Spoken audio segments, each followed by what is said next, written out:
So hello everyone and good evening सभी को। तो आज से हम लोग स्टार्ट करने वाले हैं पॉलिटी, ठीक है। और पॉलिटी हम लोग स्टार्ट करेंगे मेकिंग ऑफ कॉन्स्टिट्यूशन, यानी कि अब संविधान की किताब हम लोग बनाना स्टार्ट करेंगे, ठीक है। बिकॉज हम लोगों ने हिस्ट्री ख़त्म कर लिया, इंडिया को आज़ाद करवा दिया है, ब्रिटिशर्स को यहाँ से भगा दिया है। अब हम अपना कॉन्स्टिट्यूशन खुद बनाएंगे। यही तो हमारी डिमांड थी कि पूर्ण स्वराज दो, यानी हमें कंप्लीट इंडिपेंडेंस दो और हम खुद कॉन्स्टिट्यूशन बनाएंगे खुद के लिए। क्योंकि साइमन कमीशन आया था,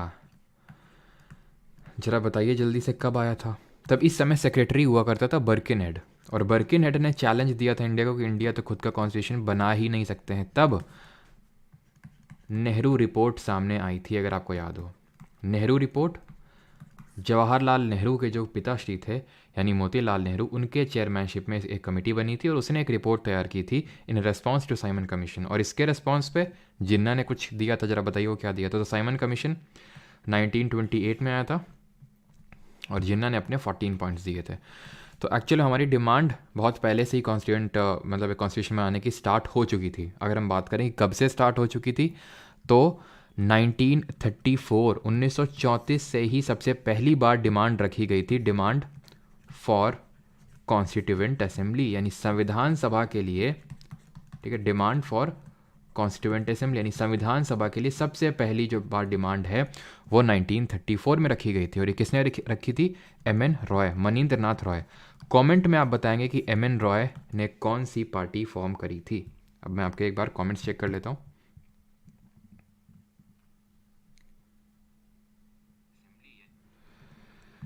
एम.एन. रॉय बिल्कुल सही है। रजनीश, अभिमन्यु, कोमल, सभी को राधे राधे। और जिसका भी जो भी डाउट होगा तो हम लोग आंसर करेंगे लास्ट में। तो एम.एन. रॉय की अगर बात करें तो इन्होंने CPI, communist party of India, form करी थी 1920 में, 1920 में। फिर इसने कानपुर बॉल्शेविक कॉन्स्पिरेसी केस को अंजाम दिया था, अगर आपको याद आ रहा हो, 1924 1924 में। और 1925 में ये फॉर्मलाइज हुई थी कानपुर में, बनी तो ताशकंद उज्बेकिस्तान में थी लेकिन फॉर्मलाइज कानपुर में हुई थी, ठीक। फिर 1935 1935 में कांग्रेस ने सबसे पहली जो है कॉन्स्टिट्यूएंट असेंबली की डिमांड रखी। सर ये कॉन्स्टिट्यूएंट असेंबली क्या होता है? ये है संविधान सभा, यानी वो असेंबली जो संविधान को बनाएगी, संविधान सभा। तो यही संविधान को बनाएगी, संविधान का निर्माण का कार्य यही असेंबली करेगी। और इसी की डिमांड बहुत पहले से स्टार्ट हो चुकी थी। तो ब्रिटिशर्स ने सबसे पहले ये डिमांड कब मानी? 1940 में। ज़रा मुझे कमेंट में जल्दी से, क्योंकि आप हिस्ट्री पढ़ चुके हैं। जब मैंने पहले बैच वालों को पढ़ाई थी, रिकॉर्डेड बैच जो है, उसमें पॉलिटी से ही स्टार्ट किया था, तो उनसे तो मैंने क्वेश्चन नहीं पूछा था बिकॉज नहीं पढ़े थे। अब तो पढ़ चुके हैं ना 1940 में, क्योंकि 1939 में सेकेंड वर्ल्ड वॉर चालू हो गया था। तो इंडियंस का सपोर्ट लेने के लिए ब्रिटिशर्स ने ऑगस्ट ऑफर दिया, एक लॉलीपॉप एक तरह से दिया। और ये ऑगस्ट ऑफर किसने दिया? The then viceroy Linlithgow, ठीक है। लिनलिथगो ने ऑफर फेंक के मारा, लेकिन इसको हमने रिजेक्ट कर दिया बिकॉज इसमें डोमिनियन स्टेटस देने की बात कही गई थी, जो डोमिनियन स्टेटस हम पहले ही छोड़ चुके थे। तो इसके रेस्पॉन्स में गांधी जी ने क्या करवाया था, जरा बताइए। इसके रेस्पॉन्स में हुआ था इंडिविजुअल सत्याग्रह, यानी कि व्यक्तिगत सत्याग्रह हुआ था। और इस व्यक्तिगत सत्याग्रह में सबसे पहले जो हमारे सत्याग्रही थे वो आचार्य विनोबा भावे थे। आचार्य विनोबा भावे, जिन्होंने भूदान आंदोलन जो है लीड किया था। और हमारे दूसरे कौन थे? दूसरे थे जवाहरलाल नेहरू। तो 1940 में ये अगस्त ऑफर आया था, जहां पे सबसे पहले demand for the constituent assembly मानी तो गई थी, लेकिन इसमें यह बोला था कि मेनली इंडियंस रहेंगे। मेनली का मतलब है सिर्फ इंडियंस ही नहीं रहेंगे, इंडियंस रहेंगे और ब्रिटिशर्स भी उसमें रहेंगे, ये बोला था। लेकिन हमारी डिमांड थी मेनली इंडियंस नहीं, सोलली इंडियंस। सोलली का मतलब है सिर्फ इंडियंस रहने चाहिए।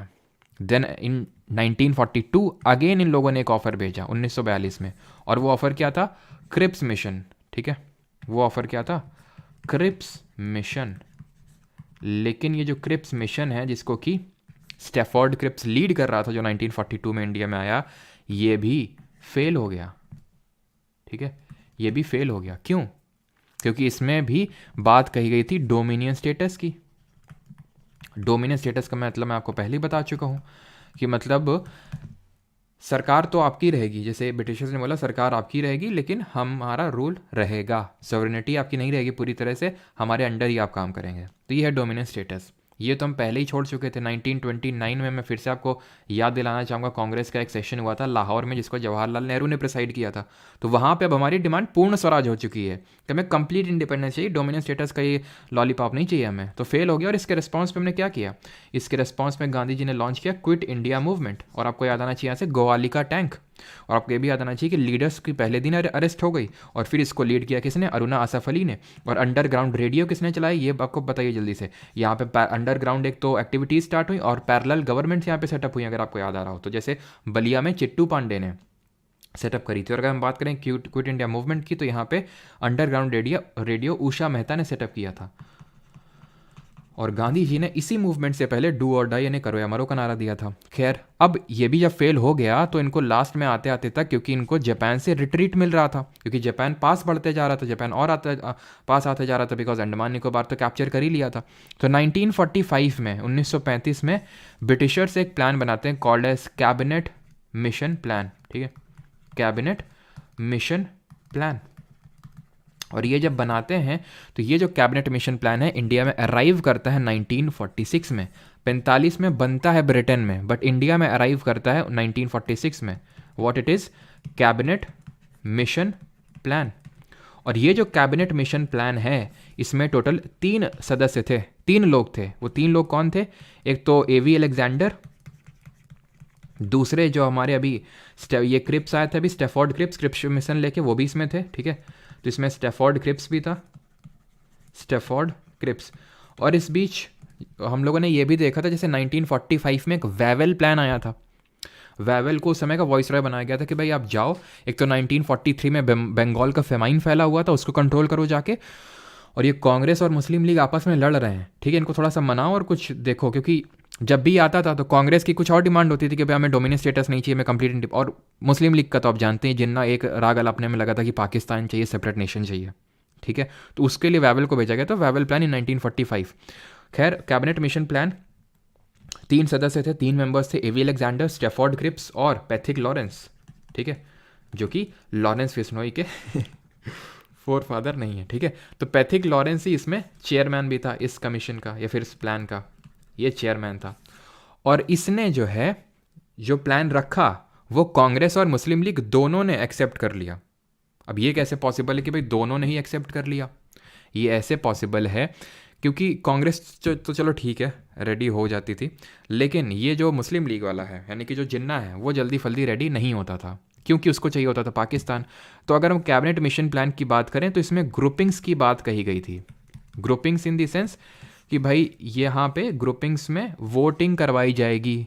ठीक है, और उस हिसाब से ये पार्ट अलग हो जाएंगे। तो मतलब ये ग्रुपिंग करवाई जाएगी कि भाई आपको इंडिया में रहना है कि अलग होना है।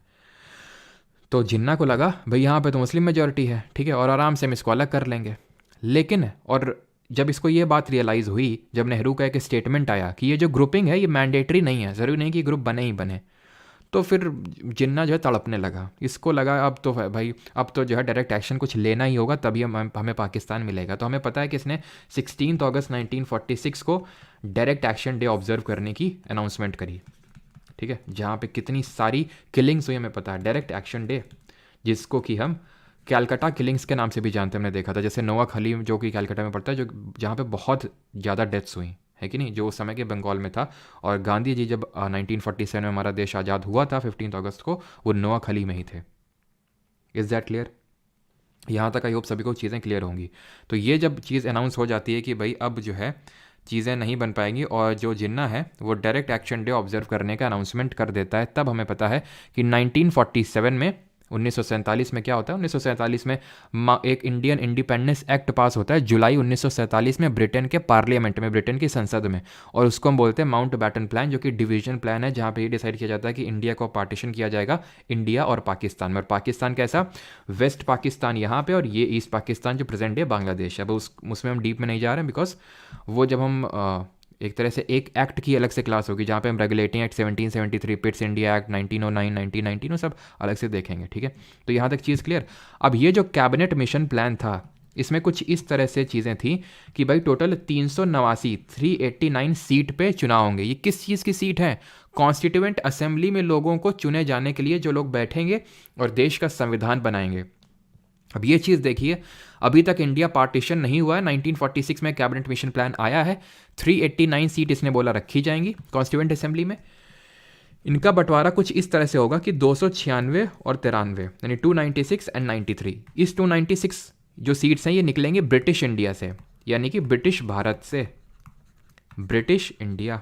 और ये 93 निकलेंगे प्रिंसली स्टेट। मतलब ये किस तरह से डिवीजन है? प्रिंसली स्टेट का मतलब है देसी रियासतें, यानी वो जगह जहाँ पे अभी भी रूलर्स रूल कर रहे हैं।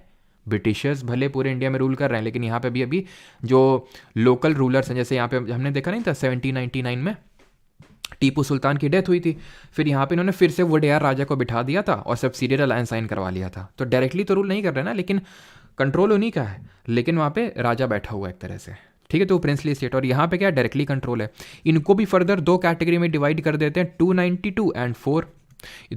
ये 292 है आपकी गवर्नर्स प्रोविंस, यानी कि गवर्नर की प्रांत हैं ये, ठीक है। गवर्नर्स प्रोविंस गवर्नर की प्रांत हैं ये, ठीक है।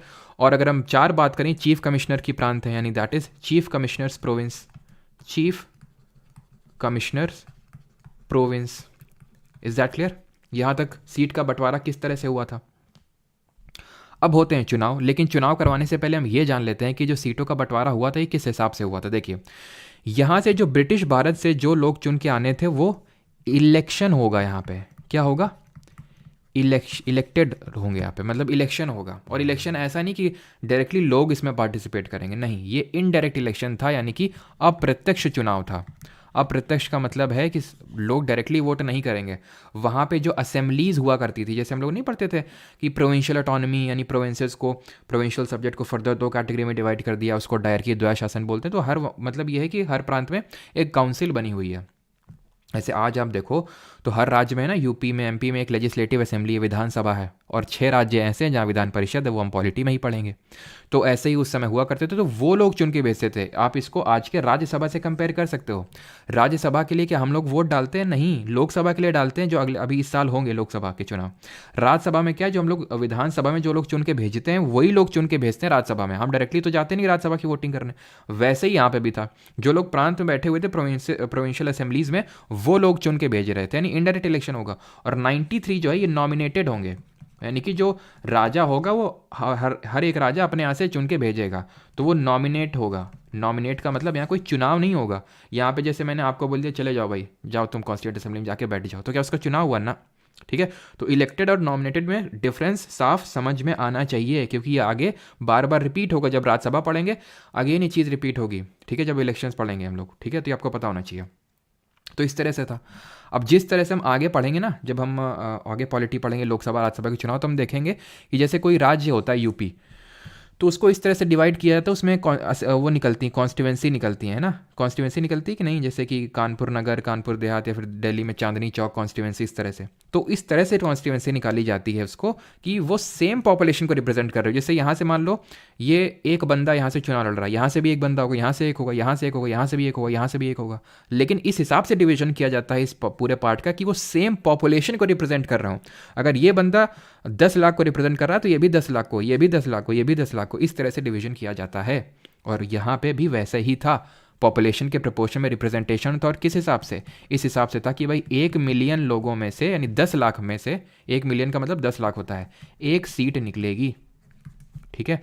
और अगर हम बात करें किस तरह से सीटों का बंटवारा था, तो ये कम्युनिटीज़ में अगर हम बात करें तो 3 कम्युनिटीज़ यहाँ पे डिसाइड करी गई थी। इस तरह से कम्युनिटीज़ में बंटवारा था सीटों का, ठीक है। अगर हम कम्युनिटी की बात करें तो कुछ इस तरह से बंटवारा था। जनरल, ठीक है, जनरल, सिख एंड मुस्लिम, यानी मुस्लिम, सिख और जनरल। मुस्लिम और सिख को छोड़ के जितने बच गए वो सब जनरल में आएंगे। तो इस तरह से सीटों का बंटवारा हुआ था। Is that clear? यहाँ तक आई होप सभी को क्लियर होगा। तो मैं घुमा फिरा के, अब यहाँ पे जिसका डाउट हो तो पूछ लो, तो घुमा फिरा के मैं ये बोल सकता हूँ कि कॉन्स्टिट्यूएंट असेंबली इन शॉर्ट, यानी संविधान सभा, CA डॉट शॉर्ट में लिख रहा हूँ मैं, तो संविधान सभा was a partly elected and partly nominated body, यानी आंशिक तौर पे निर्वाचित थी और आंशिक तौर पे नामित थी, पार्टली नॉमिनेटेड बॉडी। क्योंकि हमने देखा कि ब्रिटिश भारत से, ब्रिटिश इंडिया से तो इलेक्शन हो रहा है, लेकिन प्रिंसली स्टेट से, देशी रियासतों से नॉमिनेशन हो रहा है। इज़ दैट क्लियर यहाँ तक सभी को? किसी कोई डाउट? सर हिंदी में भी पढ़ाओ, अच्छा क्या चीज़ हिंदी में नहीं बताई मैंने, बताएंगे ज़रा? प्रोविंशियल प्रिंसली स्टेट का मतलब बताया, governor province, chief commissioner province, British Bharat, नामित, निर्वाचित। अब ये मत एक्सपेक्ट करना कि मैं सब चीज़ लिखूंगा भी, ठीक है? अगर इतना भी नहीं समझ पा रहे हो तो एसएससी का पेपर ही मत दो, कि अगर मैं इलेक्टेड बोल रहा हूँ, निर्वाचित बोल रहा हूँ, तो वो आप अपनी तरफ से इतना भी एफर्ट नहीं मार सकते हैं, ठीक है?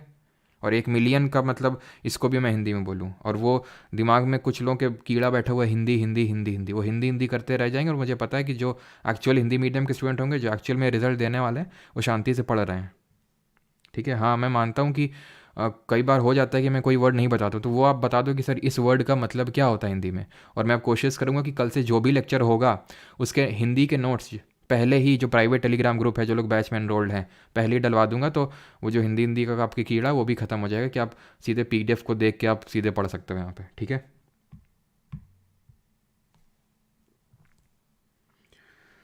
और वो ये मुझे भी पता है कि अभी मतलब क्योंकि आज पहली क्लास है ना, तो पहली पता नहीं होता ना, जैसे नई नई दुल्हन का शौक होता है पहली पहली, तो वैसे ही अभी नई नई क्लास में कुछ लोगों को शौक होता है कि आज देखते हैं क्या होगा, फिर धीरे धीरे कम होंगे। तो वो जो 5-6 लोग हैं, मुझे पता है वो फिल्टर आउट हो जाएंगे धीरे धीरे। लेकिन अभी अगर किसी का डाउट ना हो तो फिर हम लोग आगे बढ़ते हैं, ठीक है? तो अभी होंगे अब क्या, चुनाव। अब हम लोग करवाएंगे यहाँ पे इलेक्शंस, ठीक है? तो इलेक्शंस होंगे अब इस कॉन्स्टिट्यूएंट असेंबली के लिए। और इलेक्शन में अगर हम बात करें तो किस तरह से सीट जीती, ठीक है? तो इलेक्शन हुए कब? तो ये जुलाई के टाइम पे हुए, जुलाई अगस्त के टाइम पे, 1946 में, 1946 में इलेक्शंस होते हैं। और इसमें अगर हम बात करें किस तरह से, तो कांग्रेस जो है यहाँ पे बहुमत लेके आती है, सबसे बड़ी पार्टी निकल के आती है, टोटल 208 सीट निकाल लेती है यहाँ से। मुस्लिम लीग भी चुनाव लड़ती है, ठीक है? क्योंकि अभी बंटवारा तो हुआ नहीं है, 73 सीट निकाल के लाती है। और बाकी जो है बाकी जो है इंडिपेंडेंट के खाते में जाती हैं, यानी इंडिपेंडेंट इन दी सेंस कि उनकी कोई पार्टी नहीं है, ना तो वो कांग्रेस से हैं ना तो मुस्लिम लीग से हैं, ठीक है? ना तो कांग्रेस के साइड से है ना वो मुस्लिम लीग के साइड से हैं।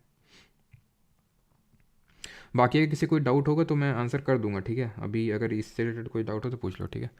ठीक है, तो 208 कांग्रेस से, मुस्लिम से 73, और अन्य से 15 ही थी, लेकिन याद करने की ज़रूरत नहीं है।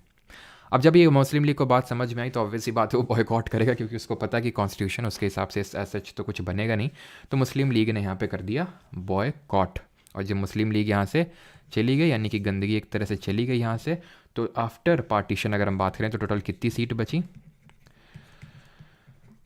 तो आफ्टर पार्टीशन अगर हम बात करें, विभाजन के बाद, तो टोटल 299 सीट्स बची यहाँ पे, ठीक है? 299 सीट आफ्टर पार्टीशन बची। अब गंदगी निकल गई, अब हम कॉन्स्टिट्यूशन बनाना चालू करते हैं। ये जो लोग जीत के आए अब कॉन्स्टिट्यूशन बनाना स्टार्ट करेंगे। जो 208 ये हैं, चलो मैं इंडिपेंडेंट वाला भी लिख देता हूँ यहाँ पे, इंडिपेंडेंट, ठीक है? इंडिपेंडेंट मतलब आप अन्य लिख सकते हैं, ठीक है? अन्य, अन्य में आ जाएंगे यहाँ पे कितने, 15। तो चलिए अब आगे बढ़ते हैं, अब यहाँ पे कॉन्स्टिट्यूशन बनाना चालू करते हैं। तो संविधान सभा की पहली बैठक, यानी कि first meeting of constituent assembly, ठीक है? तो फर्स्ट मीटिंग अगर मैं बात करूं कब होती है, पहली जो मीटिंग होती है ये 9 दिसंबर 1946, 9 दिसंबर 1946 को पहली मीटिंग होती है। यानी सबसे पहली बार ये लोग 9 दिसंबर को मिलते हैं, एकदम मस्त नहा धो के। और कितने लोग मिलते हैं यहाँ पे? 211 सदस्य, 211 मेंबर्स होते हैं जो पहली मीटिंग में हिस्सा लेते हैं 9 दिसंबर को। एंड देन इसके 4 दिन बाद ही, यानी कि 13 दिसंबर को, 13 दिसंबर 1946, यानी 4 दिन बाद ही नेहरू जी तुरंत आए अपना उद्देश्य प्रस्ताव लेके, दैट इज़ ऑब्जेक्टिव रेजोल्यूशन लेके, ठीक है? नेहरू जी यहाँ पे आते हैं। अब ये ऑब्जेक्टिव रेजोल्यूशन क्या है? ऑब्जेक्टिव रेजोल्यूशन एक तरह से नेहरू जी का ये कहना था कि जब हम संविधान बनाना स्टार्ट करें उससे पहले सब लोग ये मिलकर डिसाइड कर लें कि हमारे ऑब्जेक्टिव्स क्या हैं, हमें किस डायरेक्शन में जाना है, हमें अपने देश को, संविधान को क्या रूपरेखा देनी है, ये डिसाइड कर लें। तो एक तरह से जिस्ट था उस चीज़ का, समरी इन शॉर्ट, सब लोग ये पढ़ लो और आप ये देख लो, सुन लो, क्योंकि अब यहाँ से कॉन्स्टिट्यूशन बनाना हम लोग चालू कर रहे हैं। तो हर कमेटी को एक तरह से दे दिया गया, अभी हम देखेंगे कमेटी बनी, यहाँ पे समितियाँ बनी, ठीक है? तो हर समिति को दे दिया कि आप एक बार इसको पढ़ लो, इस तरह से बनेगा। तो भाई सभी ने पढ़ा और इसको सही माना और इसको फिर एडॉप्ट कर लिया गया, इस प्रस्ताव को एडॉप्ट कर लिया गया 22 जनवरी 1947 को, 1947 को इसको एडॉप्ट कर लिया गया। क्या? ऑब्जेक्टिव रेजोल्यूशन, उद्देश्य प्रस्ताव। और यही उद्देश्य प्रस्ताव बाद में हम जाके बनता है प्रियम्बल। इसको कि हम प्रस्तावना बोलते हैं, वो हम आगे पढ़ेंगे। क्लियर। अब यहाँ पे काम को अलग अलग करने में, ताकि सहूलियत हो काम को डिवाइड करने के लिए, समितियां बनाई गई। क्या बनाई गई? समितियां बनाई गई, यानी कि कमिटीज़ बनाई गई कि भाई ये वाला काम ये कमेटी देखेगी, ये वाला काम ये कमेटी देखेगी। तो इन कमिटीज़ को हमने दो कैटेगरी में डिवाइड किया, मेजर यानी कि मुख्य, और माइनर यानी कि लघु।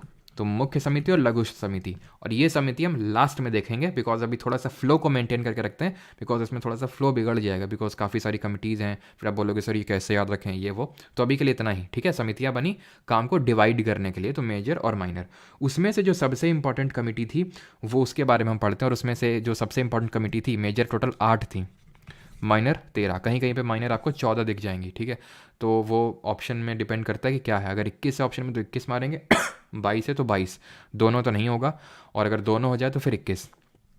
तो मेजर 8 कमेटी थी। इसमें से जो सबसे इंपॉर्टेंट कमेटी थी, most important committee was drafting committee, जिसको कि हम मसौदा समिति या फिर प्रारूप समिति के नाम से जानते हैं, क्योंकि इसी ने पूरे तरह से एक तरह से ड्राफ्ट ऑफ कॉन्स्टिट्यूशन तैयार किया। पूरा सब सारे कमिटी से ये लेती थी जांच कि भाई तुमने ये कर लिया, तुमने ये कर लिया, ये कर लिया, सबको मिलाती थी और ये प्रिपेयर करती थी ड्राफ्ट। तो ड्राफ्टिंग कमेटी के बारे में सबसे सारी चीज़ें हमें पता होनी चाहिए। जो मसौदा समिति या फिर प्रारूप समिति थी, सबसे पहली बात तो ये बनी कब थी? तो ये बनी थी 29 अगस्त 1947 को, 29 अगस्त 1947 को। इसमें टोटल 7 मेंबर्स थे, 7 सदस्य थे इसमें। और इसके चेयरमैन की अगर बात करेंगे तो चेयरमैन हमारे भीमराव अम्बेडकर जी थे, भीमराव अम्बेडकर जी, ठीक है। तो ये इसके चेयरमैन हो जाएंगे। और बाकी 7 मेंबर कौन थे उनको भी हम देख लेते हैं। एक तो हमारे थे, मतलब एक तो हमारे अम्बेडकर जी हो गए ना, दूसरे हम देख लेते हैं। दूसरे हमारे अल्लादी कृष्ण स्वामी अय्यर, ठीक है, अल्लादी कृष्ण स्वामी अय्यर, तो अय्यर साहब हैं, ठीक है। तीसरे हमारे एक गोपाल स्वामी अयंगर, अय्यर और अयंगर दो ऐसे करके याद कर सकते हो, ठीक है, गोपाल स्वामी। इस तरह से ही क्वेश्चन पूछेगा कि भाई आइडेंटिफाई कि इनमें से कौन सा मेंबर नहीं था ड्राफ्टिंग कमेटी का, इस तरह से क्वेश्चन पूछ सकता है, ठीक है। चौथे हैं यहाँ पे मोहम्मद सादुल्ला, ठीक है। अब यहाँ पे ट्रिक है तो मेरे दिमाग में, लेकिन वो बताऊंगा नहीं मैं, मतलब बता सकता नहीं हूँ मैं, हो सकता है कुछ लोग समझ गए हो, ठीक है। तो मोहम्मद सादुल्ला, और एक थे हमारे BL मिट्टर। एक्चुअली में BL मिट्टर पहले थे, इनको फिर रिप्लेस कर दिया था। तो यहाँ पे क्या मैं लिख दूँ? चलो लिख देता हूँ यहाँ पे मैं। चलो पहले तो उनका नाम लिख देते हैं जो परमानेंट ही थे, ठीक है। तो परमानेंट हमारे थे एक मुंशी जी, ठीक है, KM मुंशी, जिनको कन्हैया लाल, मतलब पूरा नाम था कन्हैया लाल माणिक लाल मुंशी, तो KM मुंशी इन शॉर्ट, ठीक है, ये थे। और छठे और सातवें यहाँ पे लिखता हूँ मैं, ये थोड़ा सा वैसा टाइप है, वैसे टाइप इन दी सेंस पहले BL मिट्टर हुआ करते थे, लेकिन इनकी फिर डेथ वगैरह हो गई, तो N माधव राव आ गए इनकी जगह पे, N माधव राव। एंड ऐसे DP खैतान थे, ठीक है। तो DP खैतान पहले तो थे, लेकिन बाद में इनकी जगह पे TT कृष्णमाचारी आ गए, TT कृष्णमाचारी आ गए यहाँ पे। क्लियर है यहाँ पे? ड्राफ्टिंग कमेटी को हमने यहाँ पे अच्छे से कर लिया। अब थोड़ा सा संविधान सभा के बारे में एक्स्ट्रा चीज़ें पढ़ते हैं, जैसे कि संविधान सभा के टोटल नंबर ऑफ सेशन कितने हुए, टोटल यानी कि सत्र या फिर अधिवेशन आप बोल सकते हो, टोटल सेशंस कितने हुए। जैसे कि पार्लियामेंट में आज सेशन होते हैं ना, आपने सुना होगा, वैसे तो अभी हमने पढ़ा नहीं है पार्लियामेंट चैप्टर, कि मानसून सत्र चल रहा है, बजट सत्र चल रहा है, शीतकालीन सत्र चल रहा है कि नहीं। तो वैसे ही कितने सत्र हुए इसमें? टोटल 11 सत्र हुए थे। और ये 11 सत्र टोटल कितने दिन तक चले? तो 165 दिन तक चले, 165 डेज, मतलब ये लोग बैठे थे एक्चुअल में, ध्यान रखना। और टोटल कॉन्स्टिट्यूशन बनाने में लगा हुआ टाइम कितना लगा? तो टोटल जो हमें टाइम लगा वो 2 साल 11 महीने 11 मंथ्स और 17 डेज, कहीं कहीं पे 18 दिन भी लिखा हुआ है, लेकिन उतना मतलब प्रिसाइजली तो नहीं पूछेगा। 2 साल 11 महीने 17 दिन ये टोटल टाइम लगा, और 165 दिन ये एक्चुअल में बैठे। 11 सेशंस हैं वो, और 11 सेशंस की अगर मैं बात करूँ, ये जो 11 सेशन है ना, तो इसमें से पहला और 10वां और 11वां बस आपसे पूछ लेता है। तो पहले की अगर बात करें तो पहला हमें पता है 9 दिसंबर 1946 को पहली मीटिंग हुई थी, ठीक है। तो 9 से लेके 23 दिसंबर 1946 1946 पहली मीटिंग हुई थी, मतलब पहला सत्र हुआ था। फिर यहाँ पे हम यहाँ पे कर लेते हैं 10th और 11th। तो 10th की अगर बात करें तो 6 से लेके 17 अक्टूबर कब? ये आपका 1949 के टाइम पे, ठीक है। और 11th की अगर बात करें तो ये हुआ था आपका 14 से लेके 26 नवंबर 1949, ये लास्ट सेशन हुआ था आपका। क्लियर है यहाँ तक कितना टाइम लगा? और वैसे पैसे तो पूछता नहीं है, लेकिन अगर पूछ ले कि कितना पैसा लगा बनाने में, तो रुपए 64 लाख, इतना रुपए लगा था उस टाइम का जो 64 लाख है वो बनाने में इसको। ठीक है, अभी के कंपैरिजन में तो ये बहुत ही होगा। ठीक है, क्लियर है यहाँ तक? यहाँ तक किसी का कुछ डाउट तो नहीं है? ठीक है, तो टोटल हम लोग सेशन भी करवा लिया। अब यहाँ पे अंबेडकर जी की जो ड्राफ्टिंग कमेटी थी उसने फाइनल ड्राफ्ट कब दिया वो भी थोड़ा सा इंपॉर्टेंट हो जाता है। देखिए, इसने जो ड्राफ्ट बनाए थे कॉन्स्टिट्यूशन के उनको सबके सामने रखा गया था, यहाँ तक कि लोगों के सामने भी रखा गया था, लोगों को भी दिया गया था कि भाई आप भी देख लो आपका देश का संविधान कैसे बनने वाला है, और लोगों के रिकमेंडेशन भी लिए गए थे इसमें। उसके बाद फाइनल ड्राफ्ट को दिया था 4 नवंबर 1948 को, किसने? अंबेडकर जी ने। और उसके बाद हमारे कॉन्स्टिट्यूशन को अडॉप्ट किया गया था। कॉन्स्टिट्यूशन वॉज अडॉप्टेड, यानी हमारे देश का संविधान को अपनाया गया था ऑन 26 नवंबर 1949, 26 नवंबर 1949। और ये 26 नवंबर 1949 को हम मनाते हैं क्या? भारत का संविधान दिवस, यानी कि इंडिया का कॉन्स्टिट्यूशन डे। इसीलिए मनाते हैं कॉन्स्टिट्यूशन डे इस दिन को, बिकॉज इस दिन हमने अपने संविधान को अपनाया था, लेकिन लागू नहीं किया था। लागू कब किया था? एनफोर्स्ड ऑन, तो लागू हुआ था ये 26 जनवरी 1950 को। रीज़न क्या है कि भाई तुरंत क्यों लागू नहीं हुआ? बनाने के बाद इतना वेट क्यों किया? क्योंकि लागू करने जा ही रहे थे तो तुरंत यहाँ पे हमारे नेहरू जी आए और दौड़ते हुए बोले कि मतलब क्या भूल गए आप लोग हैं? लाहौर के सेशन में हम लोगों ने 26 जनवरी 1930 को अपना पहला स्वतंत्र दिवस मनाया था, तो वो दिन हमारे लिए कितना इंपॉर्टेंट है, आप कैसे भूल सकते हैं उस दिन को? थोड़ा तो याद करिए। तो इस तरह से जब वो थोड़ा सा इमोशनल कर दिए उनको सभी लोगों को कॉन्स्टिट्यूंट असेंबली के, तो बोले कि हाँ बात तो सही है नेहरू जी की।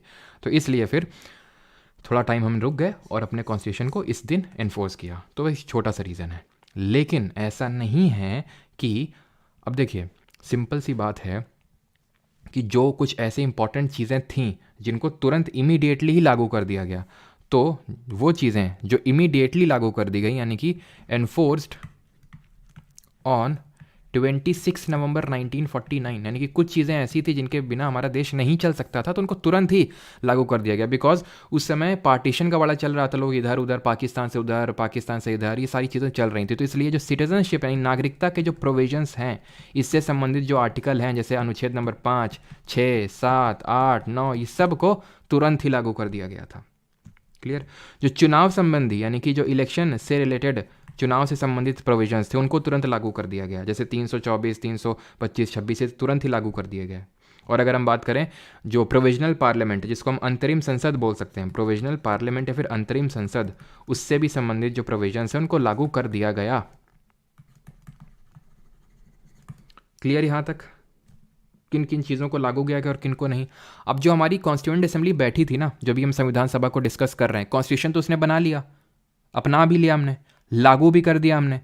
अब लागू तो कर दिया, ठीक है, सारी चीज़ें हो गई, ख़त्म, पॉलिटी ख़त्म? अभी नहीं, अभी ये चैप्टर तो ख़त्म नहीं हुआ। क्यों? क्योंकि अभी कॉन्स्टिट्यूएंट असेंबली ने कुछ और भी फंक्शंस परफॉर्म किए थे, उनको हम देखेंगे।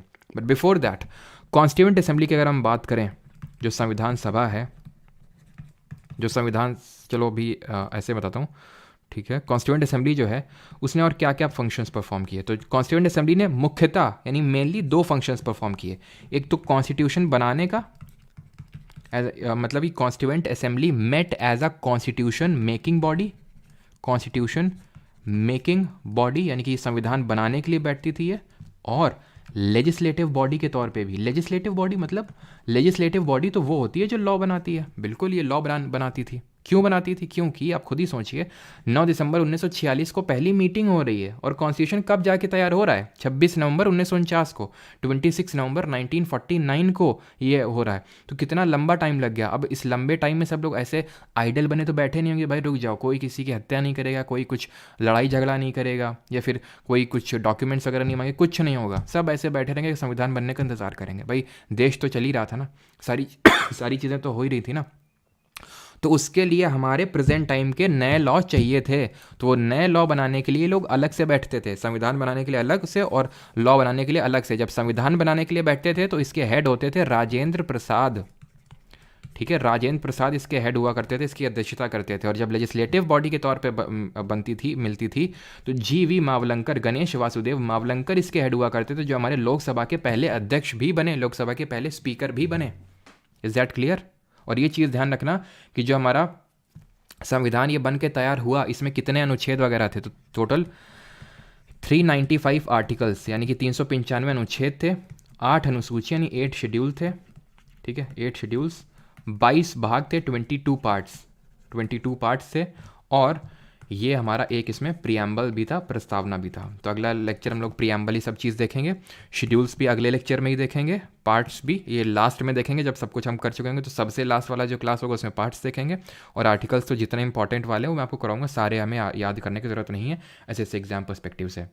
और ये जो हमने कॉन्स्टिट्यूशन अडॉप्ट किया 26 नवंबर 1949 को, तो इसको साइन किया गया था लोगों के द्वारा। और ये चलो नहीं तो अभी मैं आगे बता दूंगा कि कितने लोगों ने और कैसे क्या साइन किया और कब किया। यहाँ तक आई होप सारी चीज़ें आपकी क्लियर होंगी कि संविधान सभा किस लिए बनी और कैसे बैठी। ठीक है, तो लेजिस्लेटिव बॉडी के तौर पे जब बैठी तो जी.वी. मावलंकर हेड थे। और एक चीज़ यहाँ पे मैं ऐड करना चाहूँगा कि राजेंद्र प्रसाद हमारी कॉन्स्टिट्यूएंट असेंबली संविधान सभा के हेड कहे जाते हैं या फिर प्रेसिडेंट कहे जाते हैं। ठीक है, लेकिन अगर कभी पूछ ले वाइस प्रेसिडेंट कौन था, तो वाइस प्रेसिडेंट 2 लोग थे, एक तो एच सी मुखर्जी और वी.टी. कृष्णमाचारी। ठीक है, टी.टी. कृष्णमाचारी अलग है जो कॉन्स्टिट्यूएंट असेंबली के हेड थे, ये अलग है, वी.टी. कृष्णमाचारी। ठीक है, तो जब क्योंकि कॉन्स्टिट्यूएंट असेंबली का मेन फंक्शन क्या था, कॉन्स्टिट्यूशन बनाना, तो उसके प्रेसिडेंट राजेंद्र प्रसाद होंगे। हम जी.वी. मावलंकर फिर नहीं बोलेंगे। अगर वो स्पेसिफाई करके देगा कि भाई बताओ लेजिस्लेटिव बॉडी के तौर पे जब वो मिली थी तब उसके हेड कौन होते थे, देन वी विल से कि जी.वी. मावलंकर। लेकिन वैसे राजेंद्र प्रसाद, और vice president H C Mukherjee और वी.टी. कृष्णमाचारी। लेकिन तुरंत ये नहीं बन गए थे प्रेसिडेंट कॉन्स्टिट्यूएंट असेंबली के। 9 दिसंबर 1946 को जब कॉन्स्टिट्यूएंट असेंबली मिली थी, देन तुरंत ही ये नहीं बन गए थे, क्योंकि उसके लिए इलेक्शन हुए थे कि भाई तब राजेंद्र प्रसाद बने थे ये। लेकिन हमने फ्रेंच प्रैक्टिस तुरंत अडॉप्ट करी कि भाई इमीडिएटली कौन बनेगा, तो जो सबसे सीनियर मोस्ट थे उनको बना दिया, और वो थे सच्चिदानंद सिन्हा। ठीक है, सच्चिदानंद सिन्हा कौन थे? ये थे हमारे टेम्पररी प्रेसिडेंट ऑफ कॉन्स्टिट्यूएंट या फिर टेम्पररी चेयरमैन। ठीक है, प्रेसिडेंट बोलो फिर चेयरमैन बोलो, temporary chairman of constituent assembly, संविधान सभा के अस्थाई जो है चेयरमैन होंगे, और ये स्थाई हैं राजेंद्र प्रसाद, स्थाई। ठीक है, और एक चीज़ और कि कॉन्स्टिट्यूएंट असेंबली में लीगल एडवाइज़र कौन था? लीगल एडवाइज़र या फिर इसी को हम कॉन्स्टिट्यूशनल एडवाइज़र बोल सकते हैं, मतलब इसका होता है संवैधानिक सलाहकार, या फिर संवैधानिक सलाहकार ही बोलेंगे। ठीक है, या फिर कॉन्स्टिट्यूशनल एडवाइज़र। ये थे हमारे sir Benegal Narasimha Rau, in short B.N. Rau was the constitutional adviser, यानी कि सलाह देने का काम करते थे ये B.N. राव जी। क्लियर? और यहाँ पे एक चीज़ और नोट कर लो कि इसके मुख्य प्रारूपकार कौन थे। अगर कभी पूछ ले कि इसके चीफ ड्राफ्ट्समैन कौन थे, यानी कि मुख्य प्रारूपकार कौन थे, तो ये थे चीफ ड्राफ्ट्समैन S.N. मुखर्जी थे, जो इनका मेन ड्राफ्ट का काम देख रहे थे। ठीक है, चीफ ड्राफ्ट थे ये, ठीक है, ड्राफ्ट्समैन थे S.N. मुखर्जी। कॉन्स्टिट्यूएंट असेंबली के फंक्शंस अभी ख़त्म नहीं हुए हैं, और भी इसके फंक्शंस इसने परफॉर्म किए थे। तो ये तो मेन 2 फंक्शंस देख लिए, और क्या क्या फंक्शंस परफॉर्म किए तो वो देखते हैं। यानी कि other functions performed by constituent assembly, और क्या क्या फंक्शन परफॉर्म किए इसने? पहला, इसने नेशनल फ्लैग को अडॉप्ट किया, राष्ट्रीय जो ध्वज था उसको अडॉप्ट किया इसने, नेशनल फ्लैग अडॉप्ट किया। और क्या किया इसने? नेशनल एंथम अडॉप्ट किया। ठीक है, नेशनल एंथम को बाद में लिखते हैं, पहले कॉमनवेल्थ की मेंबरशिप लिख लेते हैं ताकि ऑर्डर में हो सारी चीज़ें, है ना। तो अगर आप भूल भी जाएं तो भी आपके दिमाग में रिलेट करके आप कर सकें। तो कॉमनवेल्थ की मेंबरशिप को रेटिफाई किया। अभी कॉमनवेल्थ क्या है? तो वो देश जहाँ पे ब्रिटिशर्स ने रूल किया है, जैसे ऑस्ट्रेलिया में ब्रिटिशर्स ने रूल किया है, ठीक है, कनाडा में भी रूल किया है, तो इसलिए सारे देश कॉमनवेल्थ का पार्ट हैं। ठीक है, थर्ड की अगर बात करें तो नेशनल एंथम हमने कब अडॉप्ट किया, यानी कि जो राष्ट्रगान है हमारा। और फोर्थ, कल इसको लेके इसको इससे रिलेटेड आपको एक मीम भी देखने को मिलेगा इंस्टाग्राम पे कल, ठीक है। और नेशनल फ्लैग, ठीक है, नेशनल एंथम, सॉरी फ्लैग तो हो गया ना, नेशनल एंथम, नेशनल सॉन्ग कब हमने अडॉप्ट किया? अब ध्यान से यहाँ पे चीज़ें देखिए। नेशनल फ्लैग तो हमने अडॉप्ट किया 22 जुलाई को 1947, 1947। 22 जनवरी 1947 को, 22 जनवरी 1947 को हमने ऑब्जेक्टिव रेजोल्यूशन, उद्देश्य प्रस्ताव को अपनाया, ठीक है। और 22 जुलाई 1947 को हमने अपना राष्ट्रीय ध्वज अपनाया। कॉमनवेल्थ की मेंबरशिप को रैटिफाई किया। रैटिफाई का मतलब है कि उसको एक तरह से, रैटिफाई का मतलब है कि हमने उसको अप्रूव कर दिया मई 1949। मतलब कॉन्स्टिट्यूएंट असेंबली ने बोला ठीक है हम कॉमनवेल्थ के पार्ट हैं। ऐसा जैसे कि अगर अभी हम चाहें तो कॉमनवेल्थ के ग्रुप से हट सकते हैं, ऐसा कोई हम पे लिमिटेशन नहीं है कि ब्रिटिशर ने लगा के रखा है लिमिटेशन कि नहीं तुम्हें कॉमनवेल्थ का पार्ट बनना पड़ेगा, तुम्हें कॉमनवेल्थ गेम्स खेलने ही पड़ेंगे, ऐसा कुछ नहीं है, ठीक है। वी आर सॉवरेन, ठीक है, हम संप्रभुत्व है हमारे यहाँ पे देश में, तो वो हमने रैटिफाई किया अपनी मर्जी से, ना कि ज़बरदस्ती। नेशनल एंथम और नेशनल सॉन्ग की अगर बात करें तो 24 जनवरी 1950, 24 जनवरी 1950 को ये काम किया गया था, लेकिन 24 जनवरी 1950 को और भी कुछ काम हुए थे। और आई होप ये पता होगा सभी को नेशनल एंथम और सॉन्ग में क्या डिफरेंस है। एंथम मतलब जन गण मन और सॉन्ग मतलब वंदे मातरम। जरा बता दीजिए कमेंट में दोनों किसने कंपोज किए थे। तो 24 जो जनवरी 1950 है ये इंपॉर्टेंट डेट है। क्यों? क्योंकि इसी दिन संविधान सभा में यानी कि कॉन्स्टिट्यूएंट असेंबली में 284 people signed the constitution। 284 people signed the constitution और इसमें से 15 महिलाएं थीं, 15 वर विमेन, तो 15 महिलाएं थीं। इसी दिन ही कॉन्स्टिट्यूएंट असेंबली ने elected Rajendra Prasad as the first president of India. तो प्रेसिडेंट के हम इलेक्शंस देखेंगे तो वो इलेक्शन राजेंद्र प्रसाद के लिए नहीं हुआ था, ठीक है। तो Rajendra Prasad was elected as first. और हाँ, कल मतलब आज वाले लेक्चर में जो PY की सीरीज़ हुआ था मैंने गलती से वाइस प्रेसिडेंट की लिस्ट की जगह प्रेसिडेंट वाली लिस्ट बता दी थी, ठीक है। तो देश के पहले प्रेसिडेंट राजेंद्र प्रसाद, लेकिन देश के पहले वाइस प्रेसिडेंट S राधाकृष्णन, ठीक है। तो फर्स्ट प्रेसिडेंट ऑफ इंडिया जो है कॉन्स्टिट्यूएंट असेंबली ने इनको डिक्लेयर किया था 24 जनवरी 1950 को। ये भी आपको पता होना चाहिए। एंड ये चीज़ ध्यान रखना कि लास्ट सिटिंग भी हमारी इसी दिन हुई थी कॉन्स्टिट्यूएंट असेंबली की। लास्ट सिटिंग मतलब इसके बाद कैसा क्या हुआ? इसके बाद एक्चुअली ऐसा नहीं कि कॉन्स्टिट्यूएंट असेंबली डिसॉल्व हो गई। एक्चुअली में हमारे देश में पहले चुनाव, आम चुनाव 1951-52 में हुए। तो तब तक देश कौन चलाएगा, कैसे चलेगी? तो इसलिए प्रोविजनल पार्लियामेंट के तौर पे फंक्शन किया। प्रोविजनल का मतलब क्या होता है? टेम्पररी तौर पे। तो टेम्पररी तौर पे पहली देश की पार्लियामेंट भी, संसद भी बनी, क्योंकि लॉ बनाना, सारा कुछ देखना वो कौन करेगा तब तक जब तक चुनाव नहीं होंगे, जब तक कोई नई गवर्नमेंट चुन के नहीं आती। तो यही कॉन्स्टिट्यूएंट असेंबली ने ही ये फंक्शंस परफॉर्म किए। तो 4 जनवरी 1950 को आखिरी सीटिंग होती है as a constitution making body. वो स्क्रैप नहीं हो गई, भी डिजॉल्व नहीं हुई है, ये चीज़ ध्यान रखना। क्लियर है यहाँ तक सभी को? किसी का कोई डाउट हो तो पूछ लेगा, लेकिन अभी ऐसा नहीं कि सारी चीज़ें ख़त्म हो गई, एक दो चीज़ें और बाकी हैं। जैसे कि सिंबल क्या है कॉन्स्टिट्यूएंट असेंबली का, इसने किसने लिखा था इसको अपने हाथों से, सुंदर हाथों से, और बाकी सारी चीज़ें, ठीक है। तो वो हम देख लेते हैं और उसके बाद जो आपके डाउट्स होंगे तो आप पूछ लेंगे, फिर हम लोग बढ़ते हैं क्वेश्चंस की तरफ। और हाँ, कमिटीज़ भी तो आपको पता नहीं, कमिटीज़ भी देख लेंगे, वो भी कोई बहुत तोप नहीं है, आसान ही है, ठीक है। तो अगर हम बात करें सिंबल क्या था कॉन्स्टिट्यूएंट असेंबली का, तो सिंबल था कॉन्स्टिट्यूएंट असेंबली का हाथी मेरा साथी, ठीक है। तो एलिफेंट था, गजराज जी थे। और इसको लिखा किसने था? हु कैलीग्राफ्ड इट, हु कैलीग्राफ्ड, यानी कि कैलीग्राफी को क्या बोलेंगे हिंदी में? किसने? सुलेखा, मतलब सुलेखाकार है ना। तो मूल संविधान के सुलेखाकार अगर हम बात करें तो कैलीग्राफी इंग्लिश वर्जन में करी थी अपने हाथों से प्रेम बिहारी नारायण, ठीक है, नारायण रायज़दा, ठीक है।